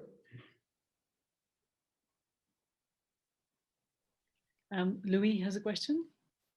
Yeah, I was wondering, so I find it really interesting that you're really looking for people who are as, you know, unspoiled by the Western culture. And I was wondering, like, what's the status of the internet in those indigenous communities? I know that you know, in Canada we have communities that don't have tap water or electricity, but they're on Facebook all the time. And even if they don't, and I'm not saying that as a criticism, but really like maybe a kind of challenge. Even if they're not personally connected, very often like there's going to be people near them that are connected, and that's often how they get their news. So yeah, I was wondering if you could comment on that. Yeah. Well, thank you, Luis. Well, you see, there is a continuum. So, for instance, the most remote area and language we are working with is Urarina. You can find in Lima a few Urarina people who are bilinguals, and close to Loreto, you can find some Urarina communities, and a few of them have internet. But that is not the kind of people we want to work with. That's the idea I wanted to convey. Because if they are bilinguals, we just cannot separate the epistemic intuitions in Spanish and the epistemic intuitions in Urarina. No? So, or in Quechua. Let me give you an example. The word in Quechua for what we would translate to knowledge is yachay. I will write it here in the chat. Is yachay. Yachay is normally translated into knowledge. Well, conocimiento in Castellano, of course, no? Not in English. In Castellano would be conocimiento. But if you really talk to a monolingual Quechua speaker, that person will tell you that yachay is the ability to do things. So a person who has yachay is a person who can do things, to build something, to be a good farmer, for instance, or whatever. There is no theoretical conception of yachay.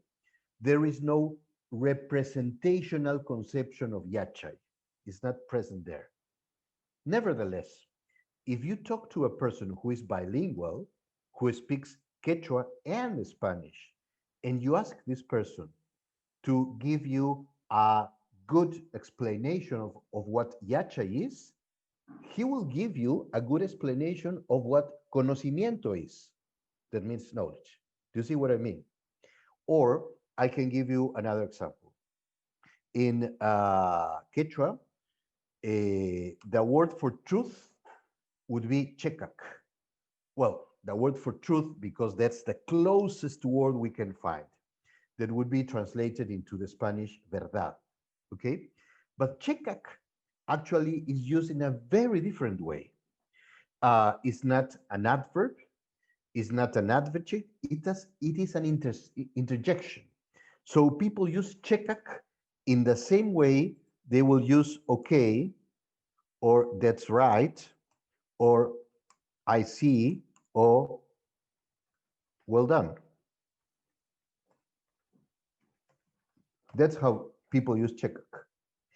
But as I was saying, if you ask a bilingual to give you an explanation of what chekak is, he or she will give you an explanation of what verdad is in Spanish. No? And we need to separate both things. So you see, when we started the project in Peru, we had lots of meetings with academics, anthropologists, and linguists, and philosophers to have very clear our theoretical assumptions before starting the job. And what most of them told us, and what we finally decided to do, is to work with people with the little influence of Spanish as possible. So this had a price. The price is that we could do very little progress in Quechua and Urarina, but very good progress in Spanish, of course, no wonder, and good progress in Shipibo too, because we had a very good connection with the Shipibo community. But what I can say is that as soon as the COVID emergency is over, we will restart, especially in Urarina and in Quechua, in order to run all the tests that are ready to be run. Kelly. Well, it's just a curiosity question, but you mentioned this I think is extremely fascinating. You mentioned that Urarina has a really complex system of evidentials. Yes. I'm not all that familiar with linguistics, actually. Could you give us an example? Give me an example of what that looks like? Sure.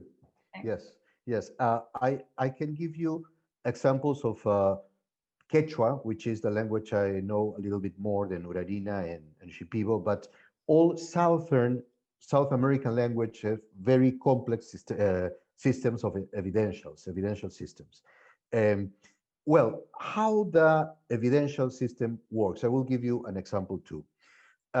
If you want to say in English, there is a dog, or there are dogs, you would just say that. But if you want to say it in Quechua, you have to build the following sentence. Dog is aljo. Okay, that's dog. To say that something exists, you don't use a verb. You use a suffix. And so you have to say aljo kai. To say aljo kai means there is dog. Es gibt ein Hund, for instance. Yeah? But then you use evidentials. If you have seen it with your own eyes, you would say aljo kai mi, which means I've seen with my own eyes there is a dog. If you want to say that somebody told you there are dogs or there is a dog, you will have to say aljo kai si. They say there is a dog. If you want to say there is the possibility that there is a dog, you will have to say aljo kai chi. Now, you are compelled by the language to use one of these suffixes. You cannot avoid using it. It's like if in English you don't use a plural. You have to either use singular or plural. There's no way you can escape of that. In Quechua, you have to use one of these three evidentials. There's no way you can avoid it. But the question is how they use in practical issues evidentials. For instance, the first one, me, is used only if you have seen it. So for instance, if you have certainty about something, but you have not seen it, you cannot use me. For instance, I wouldn't be able to say Christopher Columbus discovered America because I've never seen it. I didn't see it. I saw books, perhaps. I cannot say the earth is round. I never saw that. No? But I can say something about my dreams because I saw my dreams. No? And for that reason, in some of these communities, dreams are used in their legal systems as proofs. So if you go to court and you say, Mr. A killed Mr. B, and the judge asks you, how do you know? I can say, well, I had a dream. And in my dream, Mr. A killed Mr. B. And the judge will say, Fair enough. He's guilty. So I want to convey many things with this.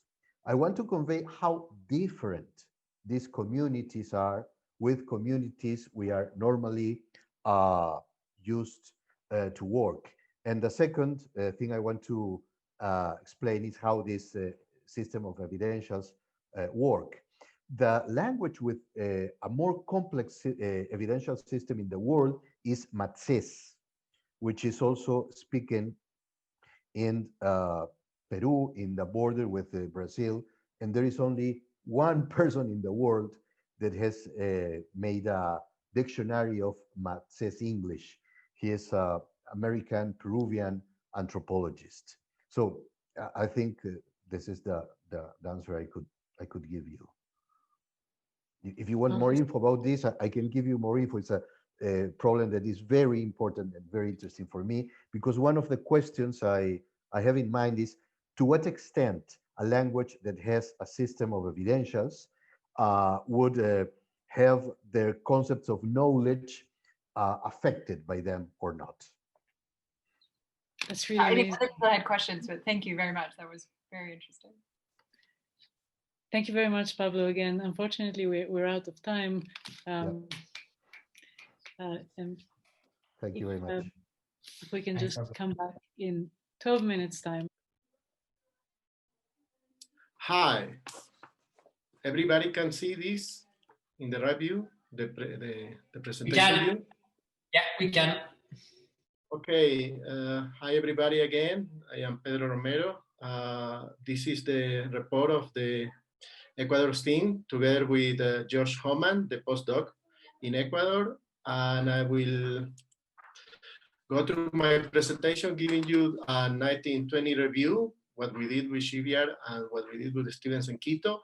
Also, I will talk a bit about what has been our reality with the pandemic here in Ecuador, and also then I will talk to you about the studies we completed since November 2019. And then I will spend some time giving you a sense of how does it look, the study aid online version. Also some preliminary results comparing the students and villagers from study aid. And then what we plan to do for 2021, okay? So this is the work doing at the University of San Francisco de Quito, here in Quito, also at the Experimental and Computational Economics Lab. And the field sites we have are here on campus with the students, and also in the Oriente or Amazon region in Ecuador. I will show you a picture later, where we are working in Curinsa with Chivier language, also with Tonampare with Guarani language, and in Puyo and Shell with Quechua language, okay? Quechua Canelos, which is a variant of the Quechua that Pablo Quintanilla was talking to you about, okay? And then, so here is Quito. Where is my mouse? Right. And here are the other field sites, Tonampare with the Guarani in the Pastaza region. This is already the Amazon region. And Curinsa, where Joseph spent several months last year, and with the Chivier, okay? Here is Puyo and Shell, where this is what we plan to do since December, actually, to work with Quechua and also another Chivier people who usually goes to the city. And I will describe you a little bit more about what are we going to do there and how are we going to approach the challenges of, during this pandemic, trying to do some field work, because our main obstacle this year has been going to the field. This is Josh, the postdoc here, a picture of him working in the field. As you see how this is the kind of setting he is used to work. Here is the camera. And he has done an amazing job trying to organize this before the pandemic and now. There are a lot of challenges. So the field work in Curinsa with GPR, which is a language completely different from Quechua, was done during the September and October 2019. He ran the studies 1A, 4, 6, 7.3, 8, and 11. Okay, those were the results that you saw during Edouard's presentation at the beginning.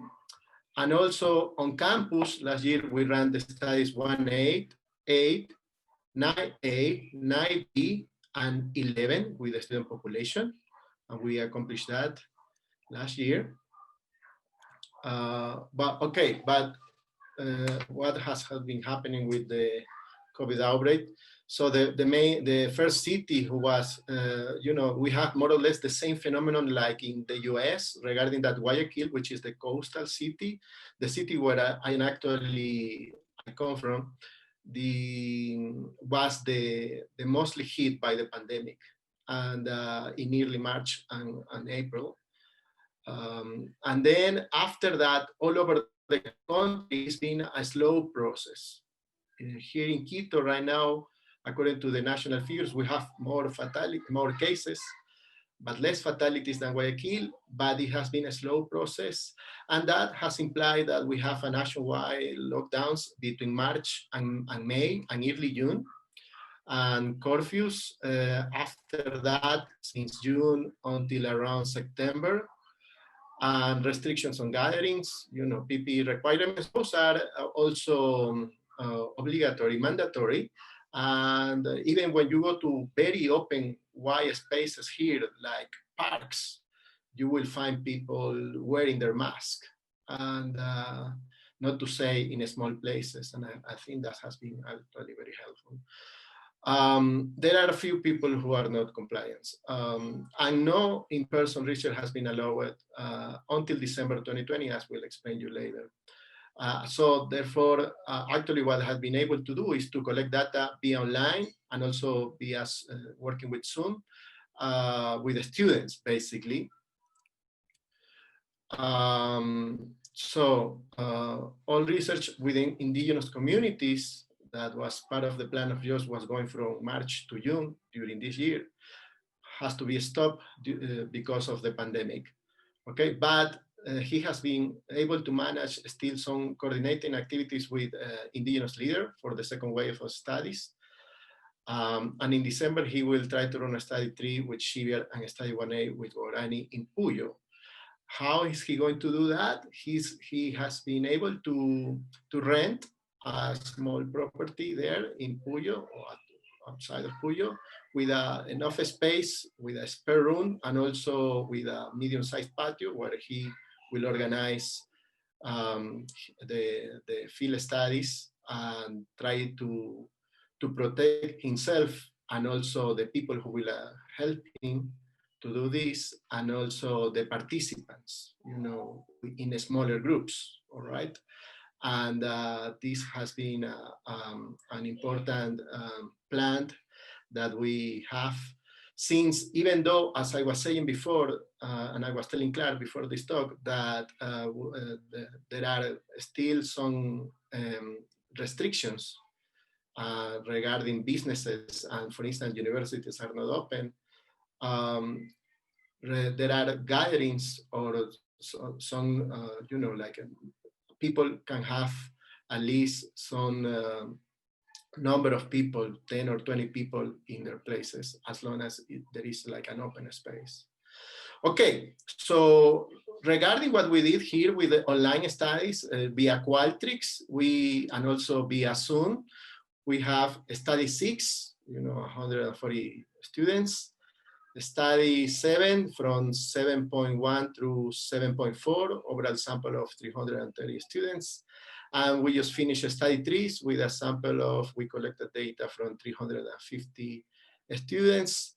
We are a university of more or less 8,000 students, and we have our own database and program that allow us to contact the students for these studies. And since there are several colleagues here working with the studies too, so students are familiarized with these online studies like via Qualtrics or other platforms.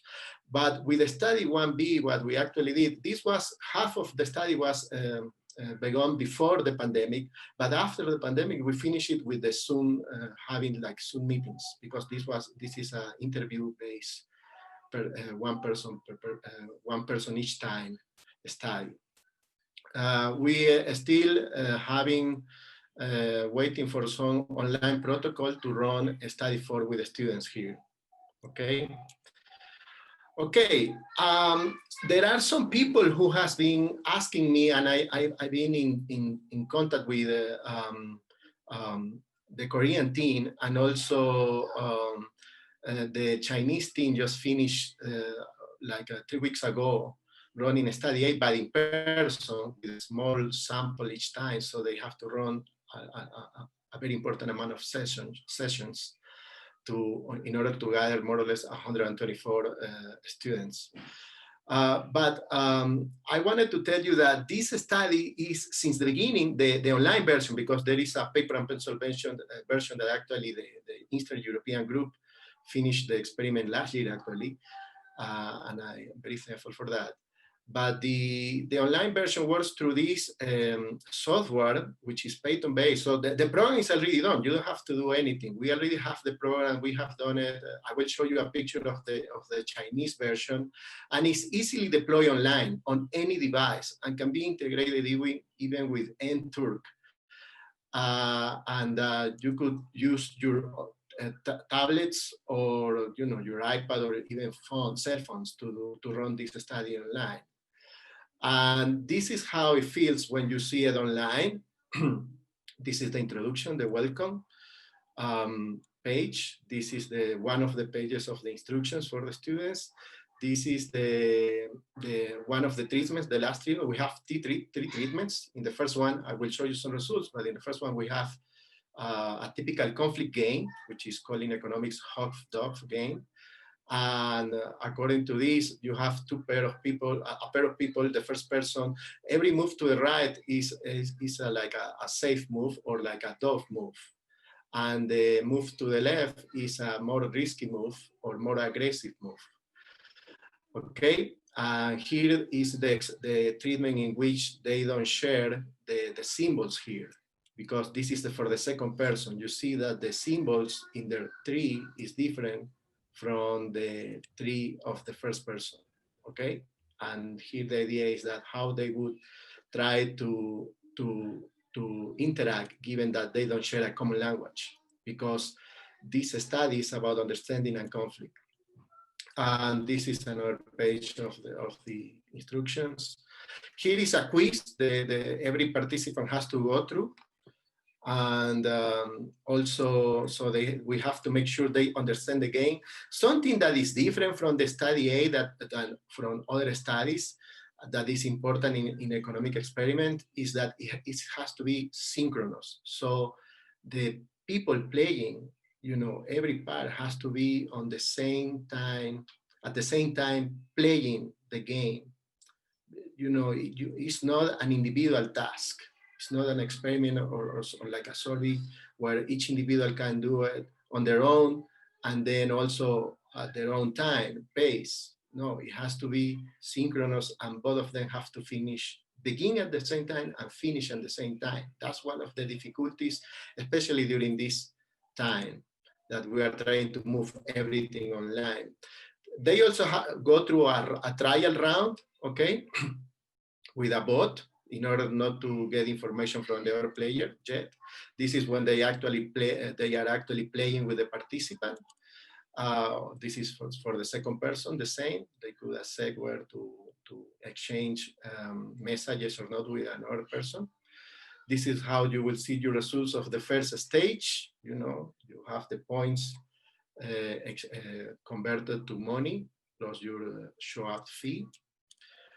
Here is something that allows me to control for a variable that I need in order that in most of the economic games, we have what we call a strategic uncertainty. So we have to include a variable to control whether the subjects chose a given decision based on their risk aversion.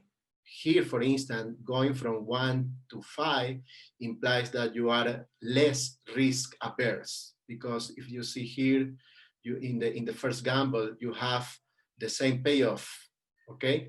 And this is randomized by the computer, by the program that we provide you. But in the last decision, if you pick this one, you will have an event that will provide you a lot of points, but another one with the same probability that will give you 0. So you are, if you pick that one, it means that you are less risk averse. And finally, you will see, the increment if you actually pick the last one. And we're fortunate that the computer give you the A event, you will get more points. And then we have the survey with these kind of questions, and also more questions. These are not the only questions in the survey. And for the people who are running the experiment, actually, you will see this screenshot where you can monitor how each individual is going through the pages or the events of the game. And also you have the data and the payment. So you don't need to take notes of anything. And here is how does it look, for instance, how much you have to pay each of them. This is an example only with 2 subjects. And then after the experiment, as soon as it's over, you could download the data in CSV format or Excel format.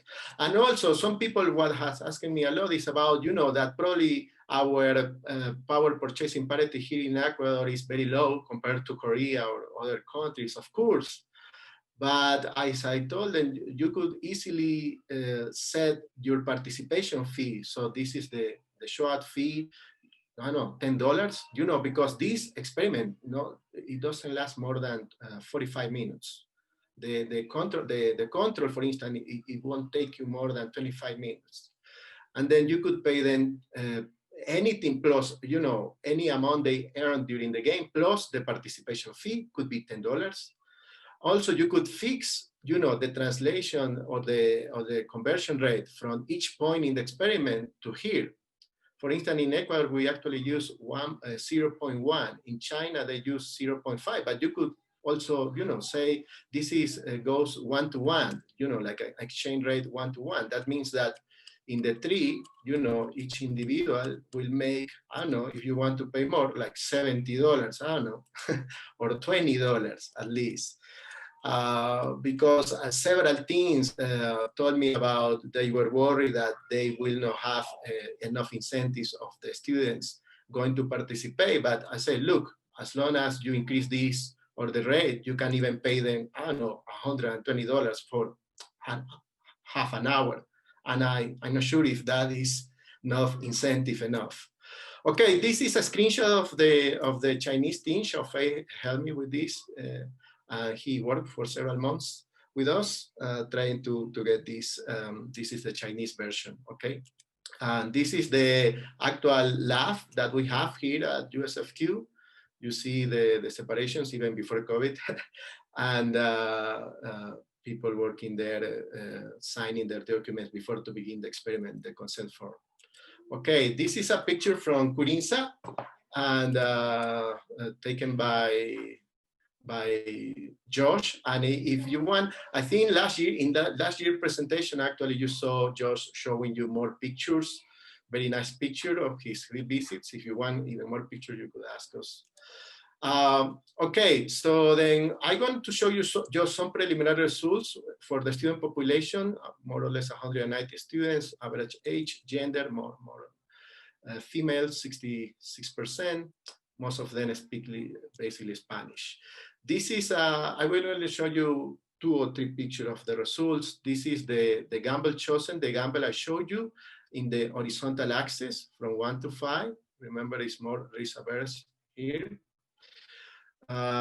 Less risk averse, sorry, in fact. And here in the vertical axis, we have in the survey also to compare questions about their risk assessment per each individual. And here there is a positive correlation, which is something that we were expecting. So this is another picture relating for all treatments, the bet chosen. So remember that you are more risk averse when you choose 1 or 2, and less risk averse when you choose 5 or 4. And 0 and 1 means in the, remember the game 3 I showed you, 0 will be your choice to the left, and 1 would be your choice to the right, or the more less risky choice. And you see, for instance, that in the case of the people who were less risk averse in the horizontal axis on 5, the percentage of people choosing A was larger. See, something that we were also expecting. Okay. There is less a clear pattern and a almost not so well expected pattern here on 1, but we still see what we more or less were expecting. I'm not going through this because this is divided per each treatment. I could talk to you about this later on. You see again this in the 5th, you know. This is treatment 2.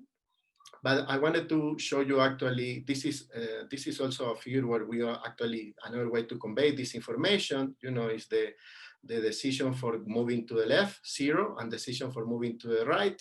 And per each treatment, you have, you know, the colors here, 0, which is the control, the 1 where we have communication, but with the same language. And in the second treatment, we have communication, but with different languages. Okay, that was the idea. And the bed chosen, okay? So here, more or less, what we have is that, you know, in the case of choosing A, you know, we might expect more people. You see these extreme numbers in all of these 3 boxes, and the extreme numbers here for the ones that are at 0 versus the extreme numbers, how they go down when they choose 1. Okay. That's a difference. Of course, also in the first treatment, the green bar is larger one in the case of the choosing the risky decision. But here I will finish with this. So we have, our hypothesis was that when there is communication with the same language, there will be more cooperation. And there will be less cooperation when you have communication with different languages. And that's what we got with the GPP people, you see, compared to the control. Yeah, this is what we were expecting before to run the experiments. But contrast it with the student population results. And this was shocking to me. And my explanation for what happened in treatment 2 compared to what happened in treatment 2 with the GPP population is that, you know, we change, you know, how you communicate. In the control, there is no communication. In treatment 1 and treatment 2, there is communication. But the way we set up this is that you have to, if you want to get to know what the other people wants to do or tries to do during treatment 2, you have to interact more with them.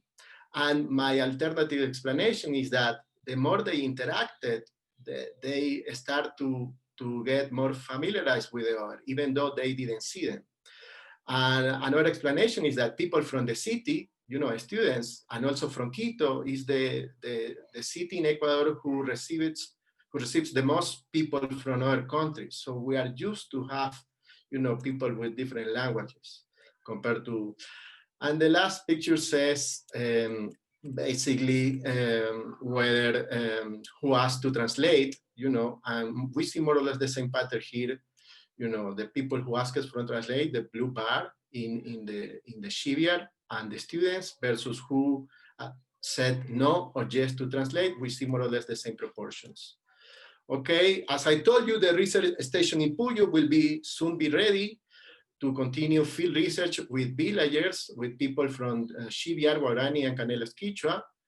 And hopefully next year we will see you in person. Okay, gracias. I hope I didn't finish. Thank you. Let me open up the floor for discussion. We have 5 minutes. If you can just stop sharing your screen so we can see people. Okay, that's it. Questions and comments for Pedro? Clark. Yes. Yeah, so interesting, Pedro, to see those results for study 8 in GPP communities and in the students. So I wanted to ask, you have an explanation or potential explanation for why you get that finding, but can you just walk us through just in a little bit more detail how that explanation would lead to the pattern that you see in the USFQ students? Because I wasn't completely clear about that.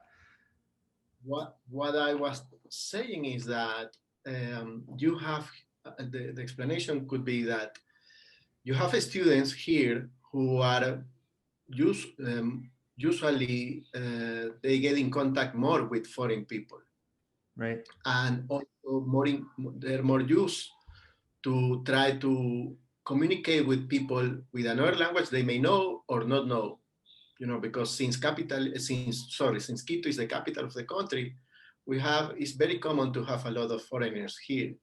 But in the community in Curinsa, you know, it's not as common. It's far less common to have visitors from other countries.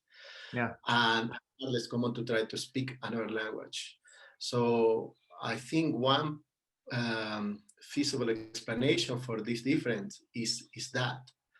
And from my knowledge of some literature regarding this, comparing villagers and students populations, there are other anthropologists who have found more or less a similar pattern, and they had also attributed to, you know, closeness to markets, things like that. Right. And but another thing that I've been thinking about is that since, you know, in the control, we have this conflict game without communication, okay? In the treatment one, the reason we were expecting more cooperation is that because you have communication through messages, and the literature tells you that when there is communication, there will be more cooperation. So because communication enhances cooperation. Okay, but in the student population, we don't see that difference there versus the control. But you do see that difference in the severe community. They actually increase their cooperation rate. And then that cooperation rate in the severe community goes down, more or less similar to what happens in the control, something that we were expecting. But also we were expecting that result for the student population, but we didn't get that result. We actually got more cooperation in the treatment that we were expecting. There will be fewer cooperation. And besides what I told you before regarding what could be the alternative explanation, I think also another thing that I was thinking through is that for the treatment too, you have to have, you know, during the message stage, it's not that everybody asks for translation, which is, you know, please, could you tell me, you have a different language than me, but could you tell me via sign, what is your intentional move next time? What is your potential move? And since there is a different language, they have to communicate during more steps, or they have to do more steps in order to communicate messages, compared to the treatment one, in which they share the language, you know, they share the same dictionary, and then the message is just one step, basically. You know, I'm going to pick B, which is right, or A, and that's it. That's the message step. But in the another one, you have to say, would you be willing to translate your message to me? And the another can say, yes, no. Oh, if you say yes, I will also translate to you. So you have more stages. And the further interaction, I think also is explaining that difference.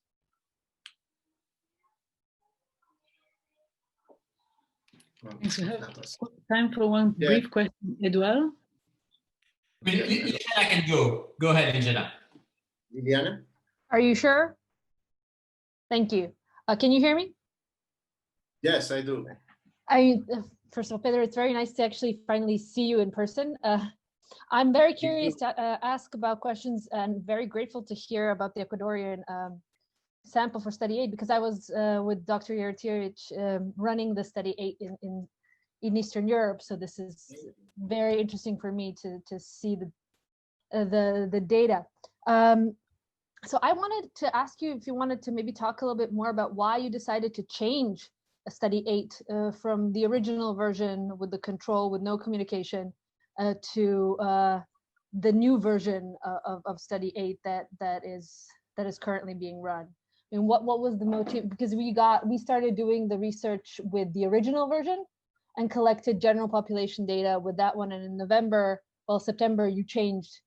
So what was the rationale behind that? That's my question. And I also wanted to point out that I think you're actually onto something with the differences between the access to foreigners, because we did the general population sample in 3 different sites, a village, a town, and a city, which showed actually I mean, you saw, I don't know if you had the chance to see the differences in the data.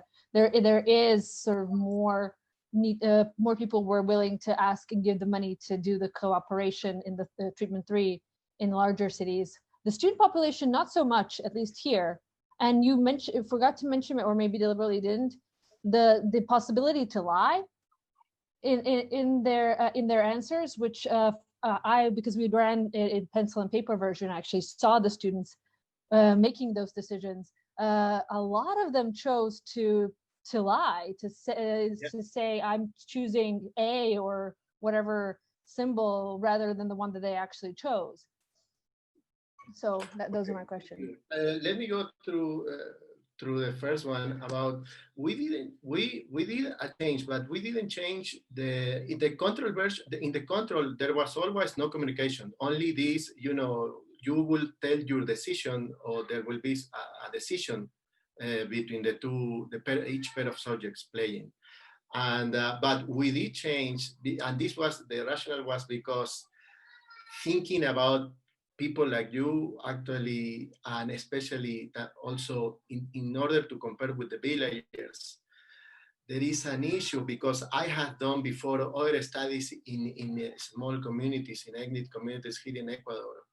And in the first version, I did what is a standard setup, which is a simultaneous decision game in which each individual makes their decisions without knowing what the other subject did.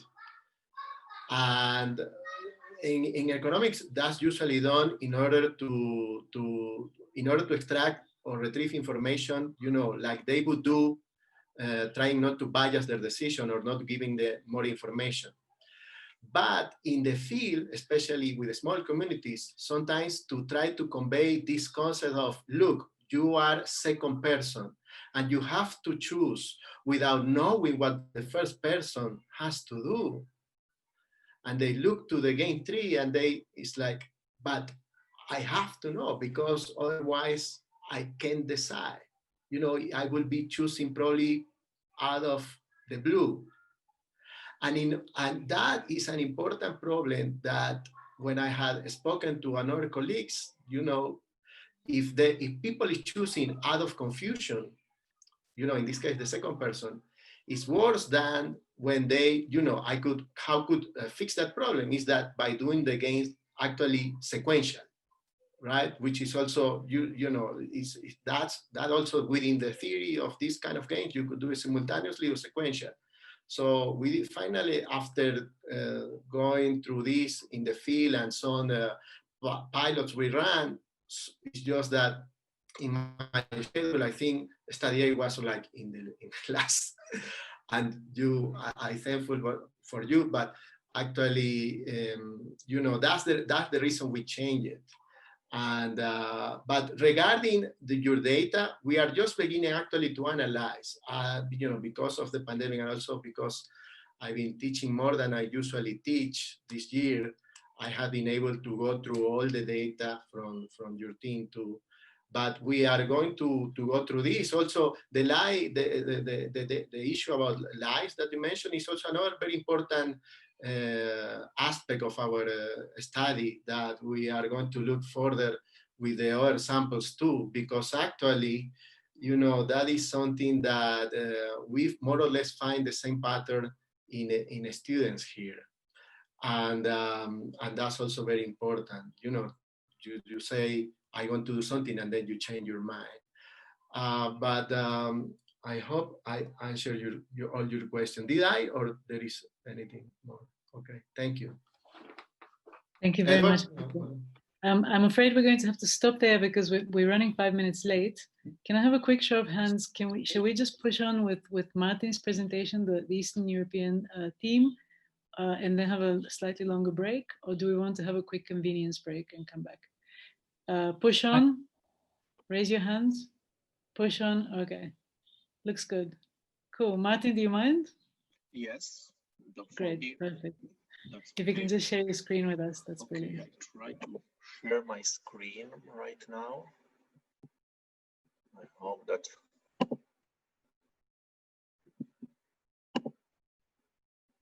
do you see my presentation?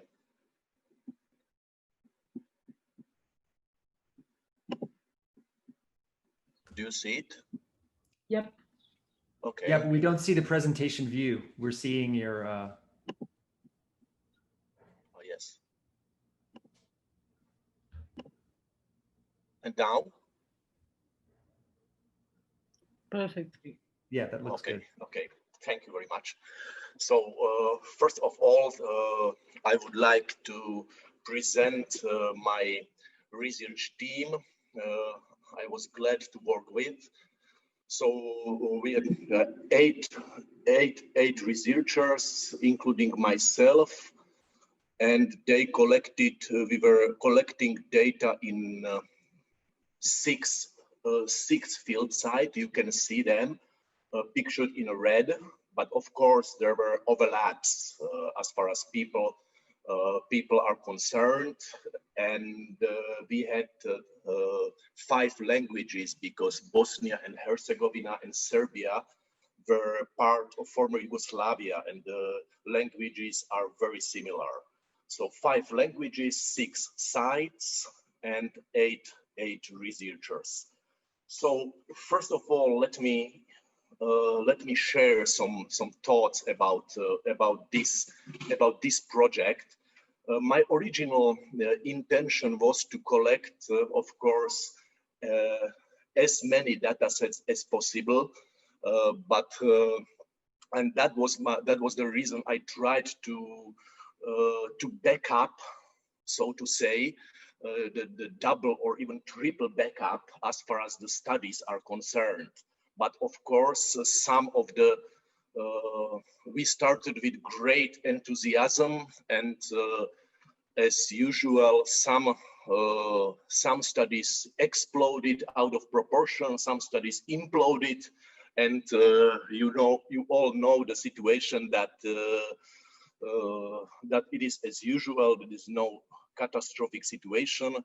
So my intention was to collect at minimum at least one data set from Eastern Europe for each study during this first wave.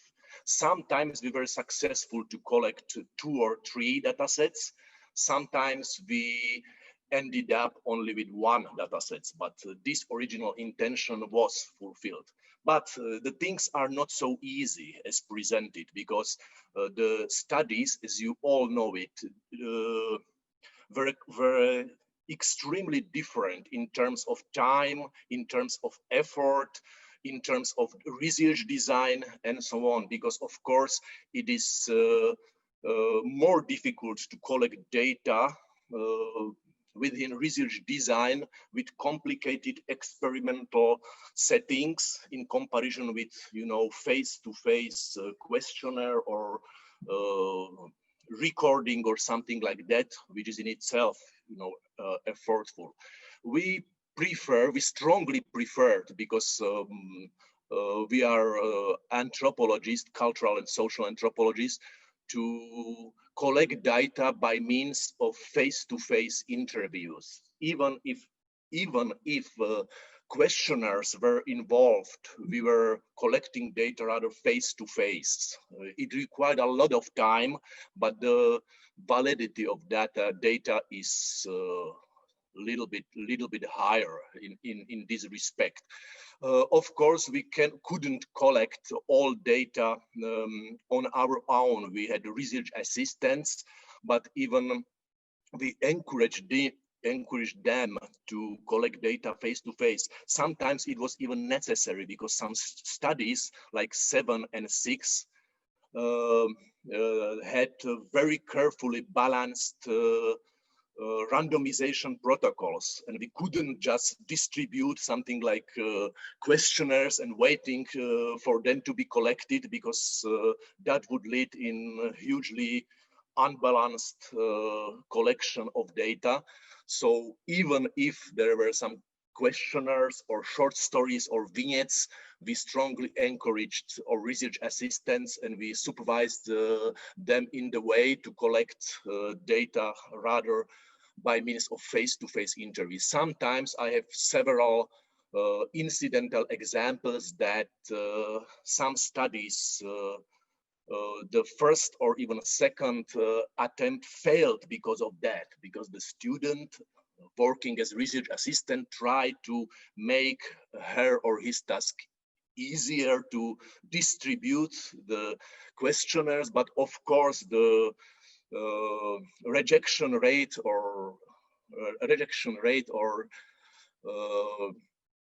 of those questionnaires were very small. So we had to print another set of questionnaires, because they were balanced, and to some extent many of them were in packets, and we should respect these counterbalancing protocols. But anyway, just to present some information about our field sites. So I will try to show you shortly where we were collecting our data. So this is the Serbian, one of the 3 Serbian sites. Liliana, my colleague, already announced that she and our other colleague Daniela were collecting data in Serbia, part of the former Yugoslavia. This is one of the field sites in Serbia.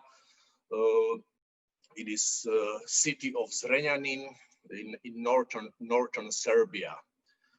So, of course, if you will have some questions about those Serbian field sites, Liliana will answer them.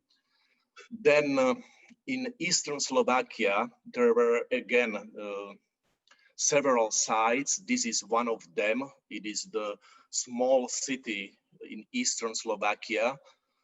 Of course, that there were another field sites, like in capital city Bratislava, relatively large, 500,000 of inhabitants, and 2 or 3 other sites, small town and 1 village. Of course, we were recording all the demographic information concerning that. I will not dwell at this particular demographic information. If you will have some questions about that, we are ready together with Liliana to answer your questions. Bosnia and Herzegovina, it is another former Yugoslavia state. My colleague was collecting data in Vareš. It is the small city in central Bosnia. And that the problem was that he started to collect data for study 8, but according to original research design. And I think that only small part of those data will be useful, because we were unable, because of outburst of coronavirus, to start the new updated data collection for this design for study 8. Okay, but he was able to collect data for study 1. So we have Bosnia is represented in our samples by a sample for study 1.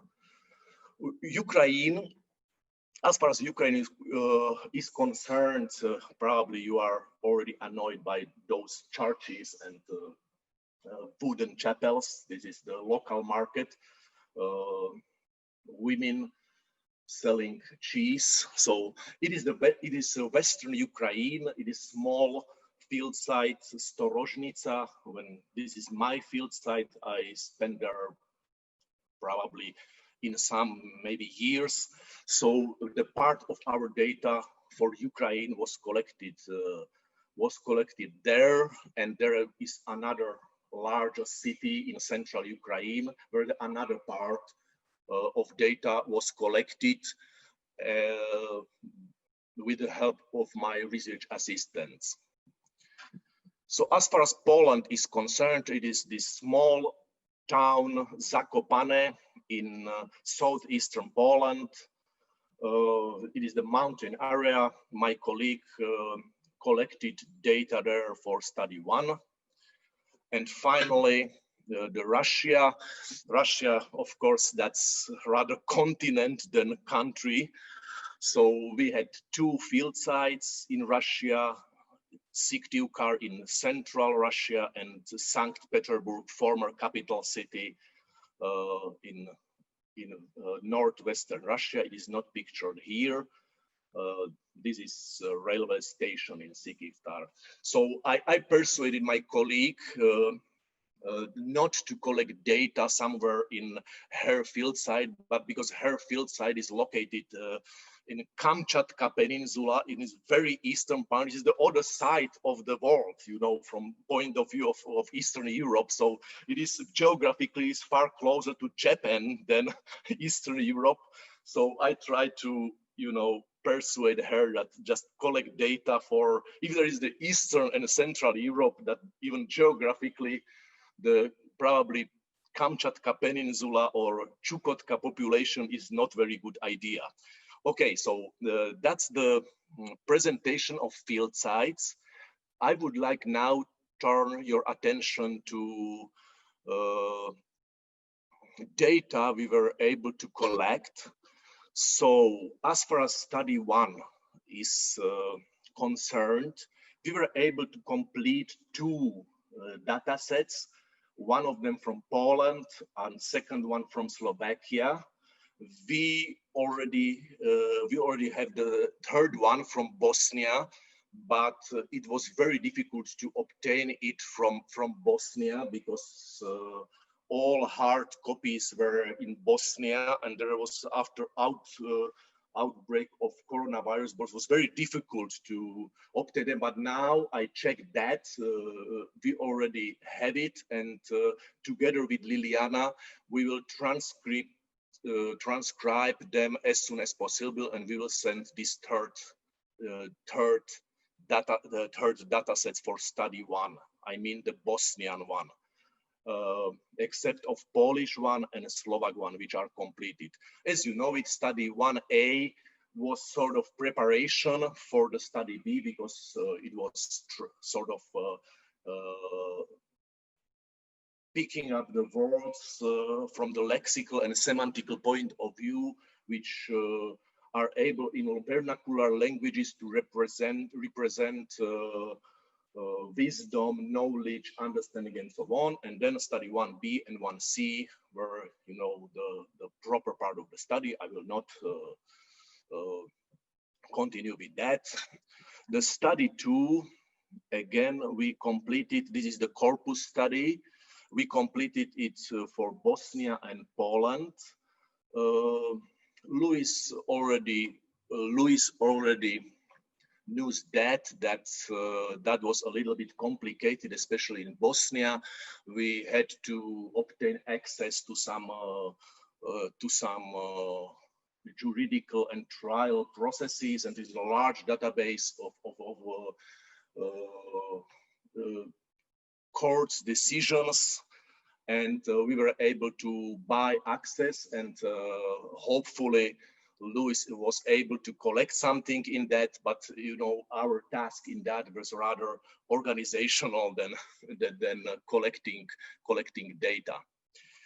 As far as study 3 is concerned, we completed Russian sample, and now we are collecting and finishing the Slovak sample because it was started additionally because we were waiting so long for the Russian sample that for the sake of backup, I initiated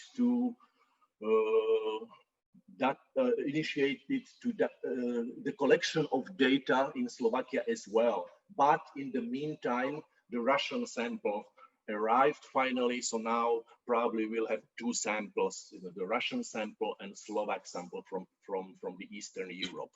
Study 4, we have the Serbo-Croatian or the sample from Serbia. Again, the Slovak version is in progress. Data are collected right now. Study 6, we have two samples. I would like to make it quick because I cannot waste your time to speak something like 40 minutes. So the study 6 is complete. There was another technical problems with our data sets. Our dataset from study 6, because my research assistants from Ukraine paradoxically they were stuck in Slovakia, and it was a little bit tricky to obtain the hard copies from Ukraine because they were not allowed to travel home to pick up after holiday. But we fixed that issue. Now the data are completely transcribed. So I received them 1 week ago, and now I have to produce some final check, and I will send the second sample next week. Actually, study 7, we were able to complete Ukrainian and Slovak samples completely, all 4 versions. The most problematic part of study 7 were translations and back translations, because many of especially Ukrainian words for lying have very tricky meanings sometimes, and we were spending a lot of time to fix all those issues and to end up with the proper versions of our materials.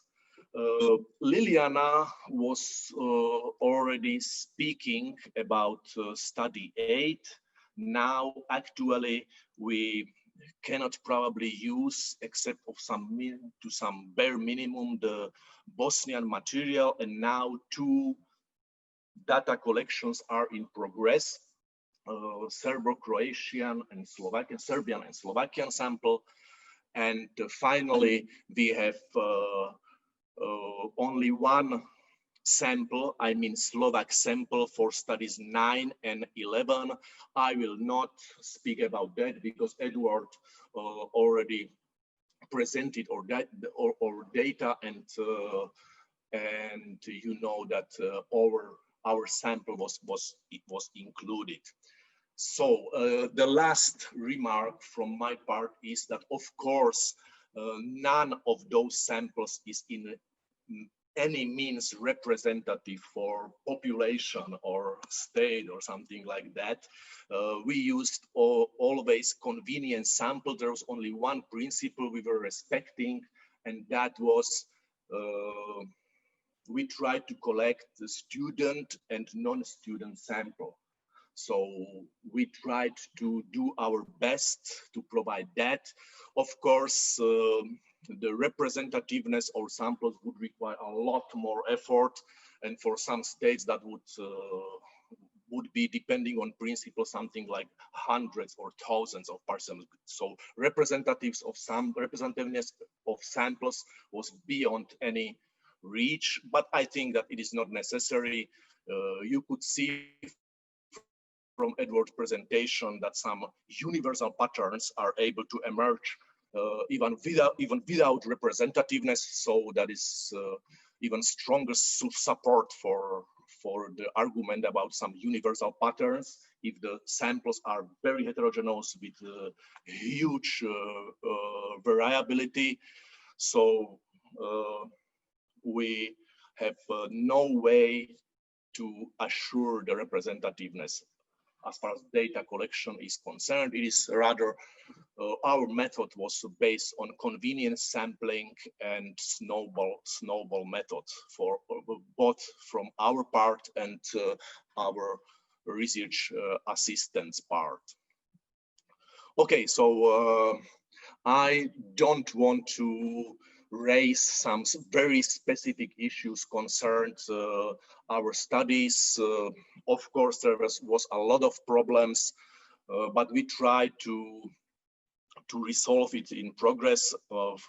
I was collecting the studies 7 and 6, and sometimes, as far as my experience is concerned, the people, when there was the question of lying, many people started to, provide their own explanations.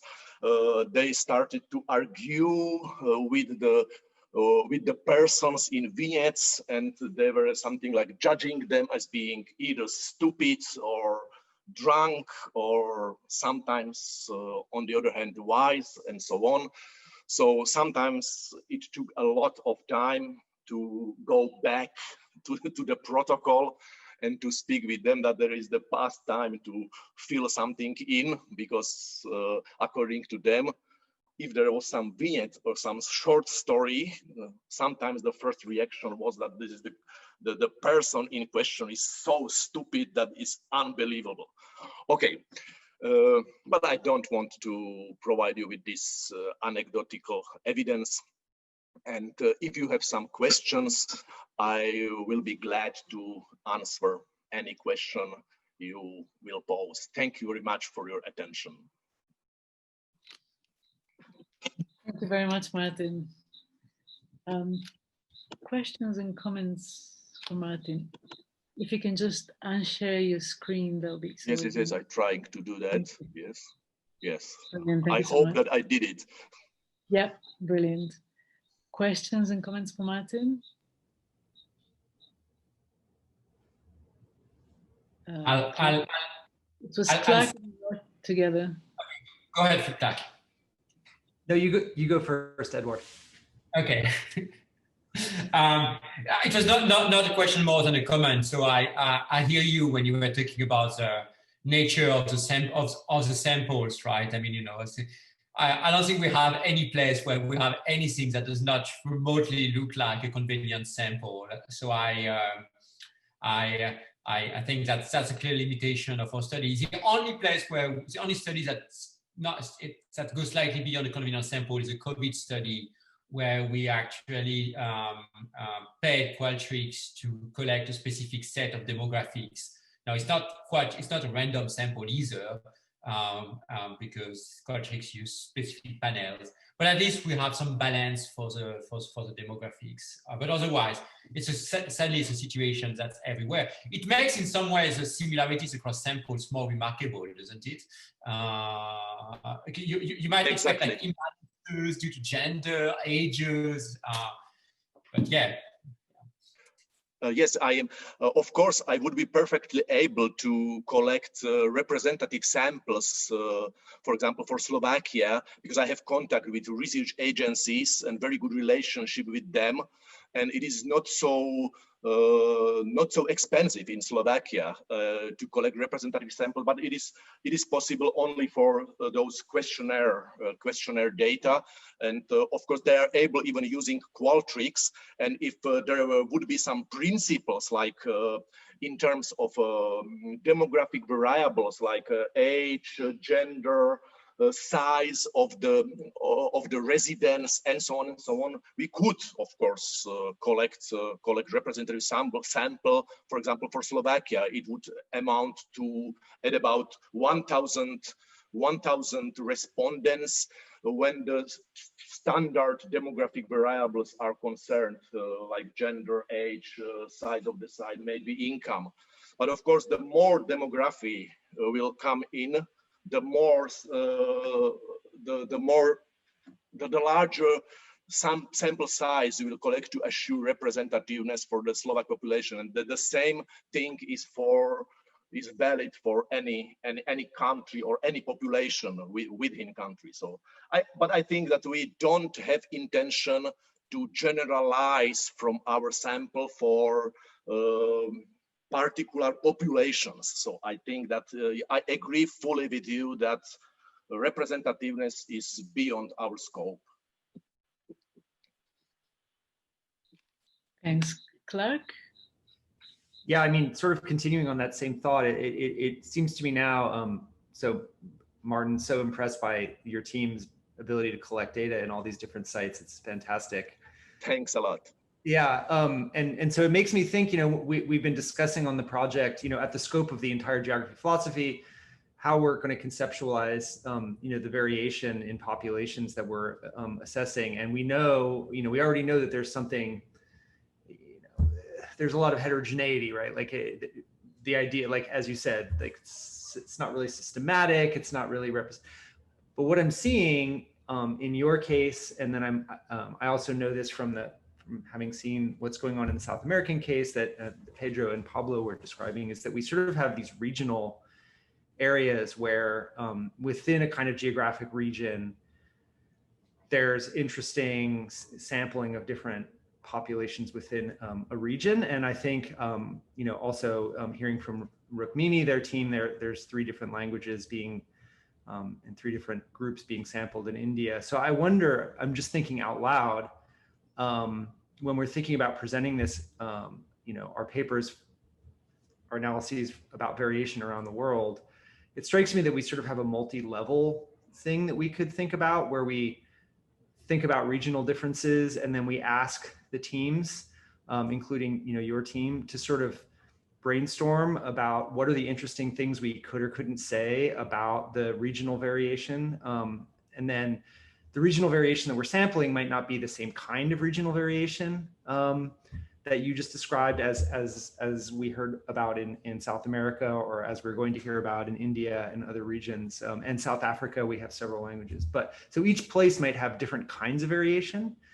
But it strikes me that we could in some way use that. I mean, we should at least think through in what ways we can think about that sort of multi-level variation, looking at within region variation and then across region variation.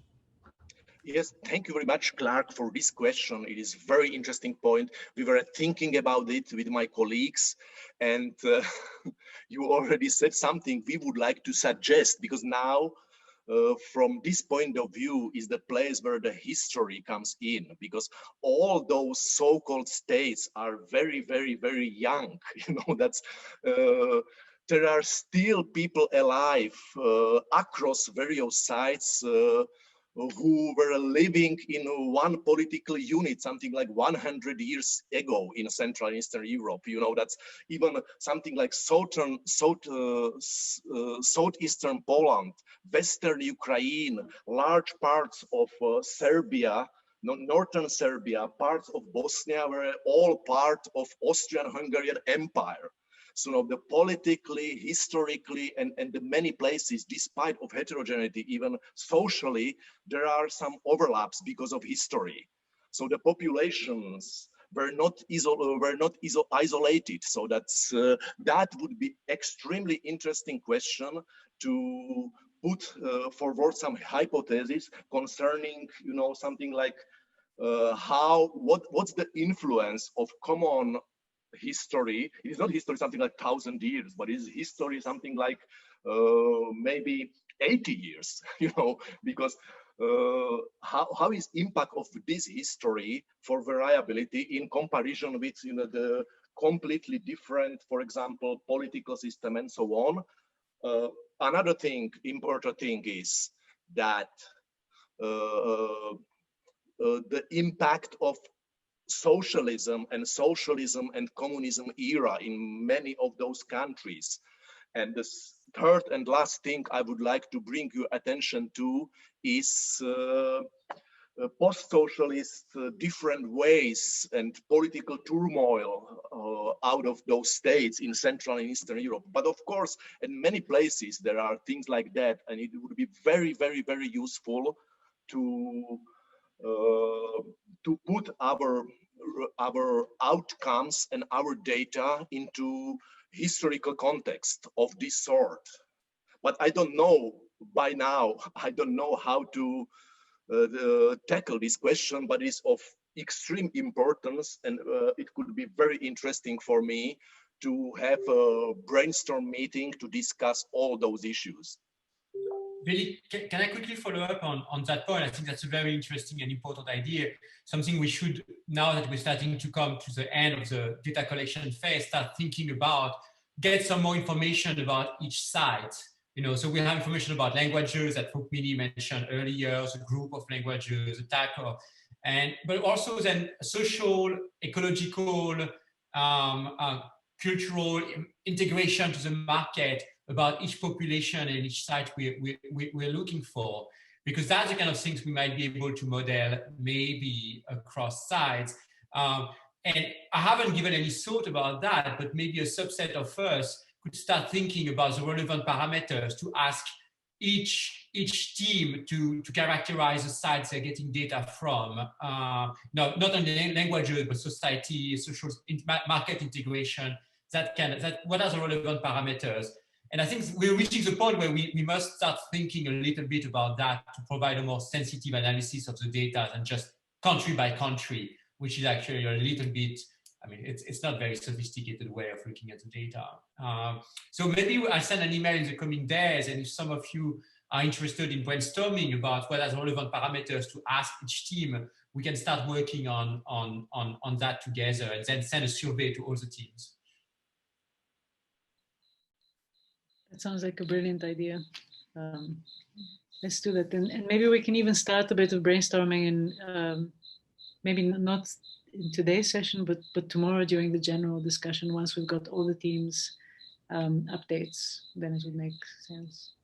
Just following that briefly as well. I mean, I agree with what Edouard suggested, but also, you know, using the expertise of each local area to, you know, to sort of nominate things, and then you know, ways, you know, Martin's mentioning like historical variation that has to do with the state organization of these places and history over you know, a century or something like that. You know, you could talk about that in that particular region of Europe that you're looking at, and then propose to the other groups, like, is there something like that in your, is there anything like that in your area, or does that kind of variation not make sense in another geographic region, and then sort of do it in a bottom-up way to see if there end up being things. Because I always worry, you know, one of the big concerns with cross the world research is that we have these like one-size-fits-all formulations like individualism, collectivism. It's been heavily criticized in anthropology, but nevertheless, people still love to apply that lens as if it applies everywhere around the world. So it seems like we have an opportunity to kind of take regional expertise and then ask, can we create new variables to look at, you know, that aren't just the same ones like market integration and things like that, that other studies have looked at.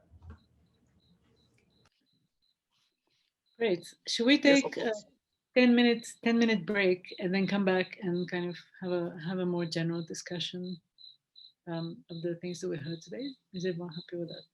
Okay. Yes. Great. So let's come back then at 22. Martin, can I 25-2.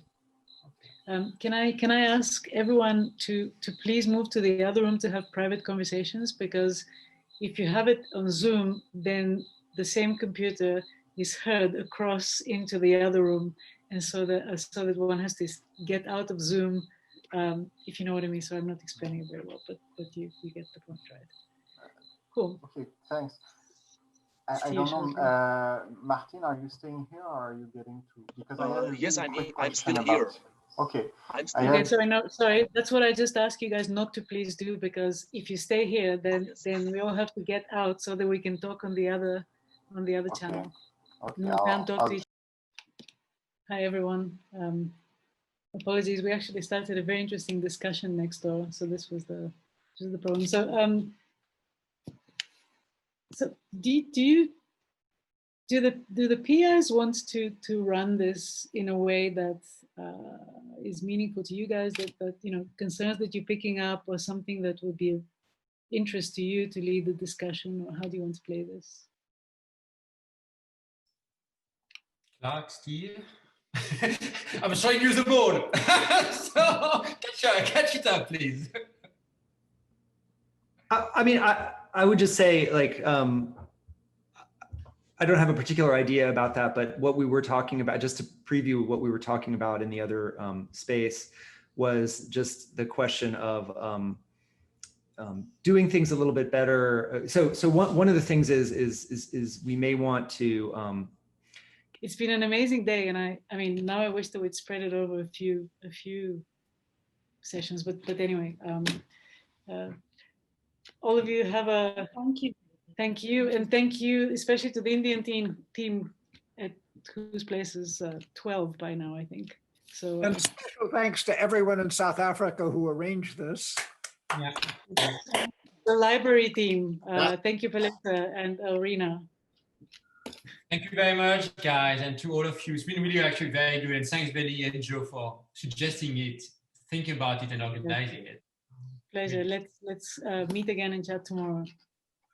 Bye, guys. Have a Take great care. day. Good night. Bye. Ciao, ciao. Thank you. Thank you very much.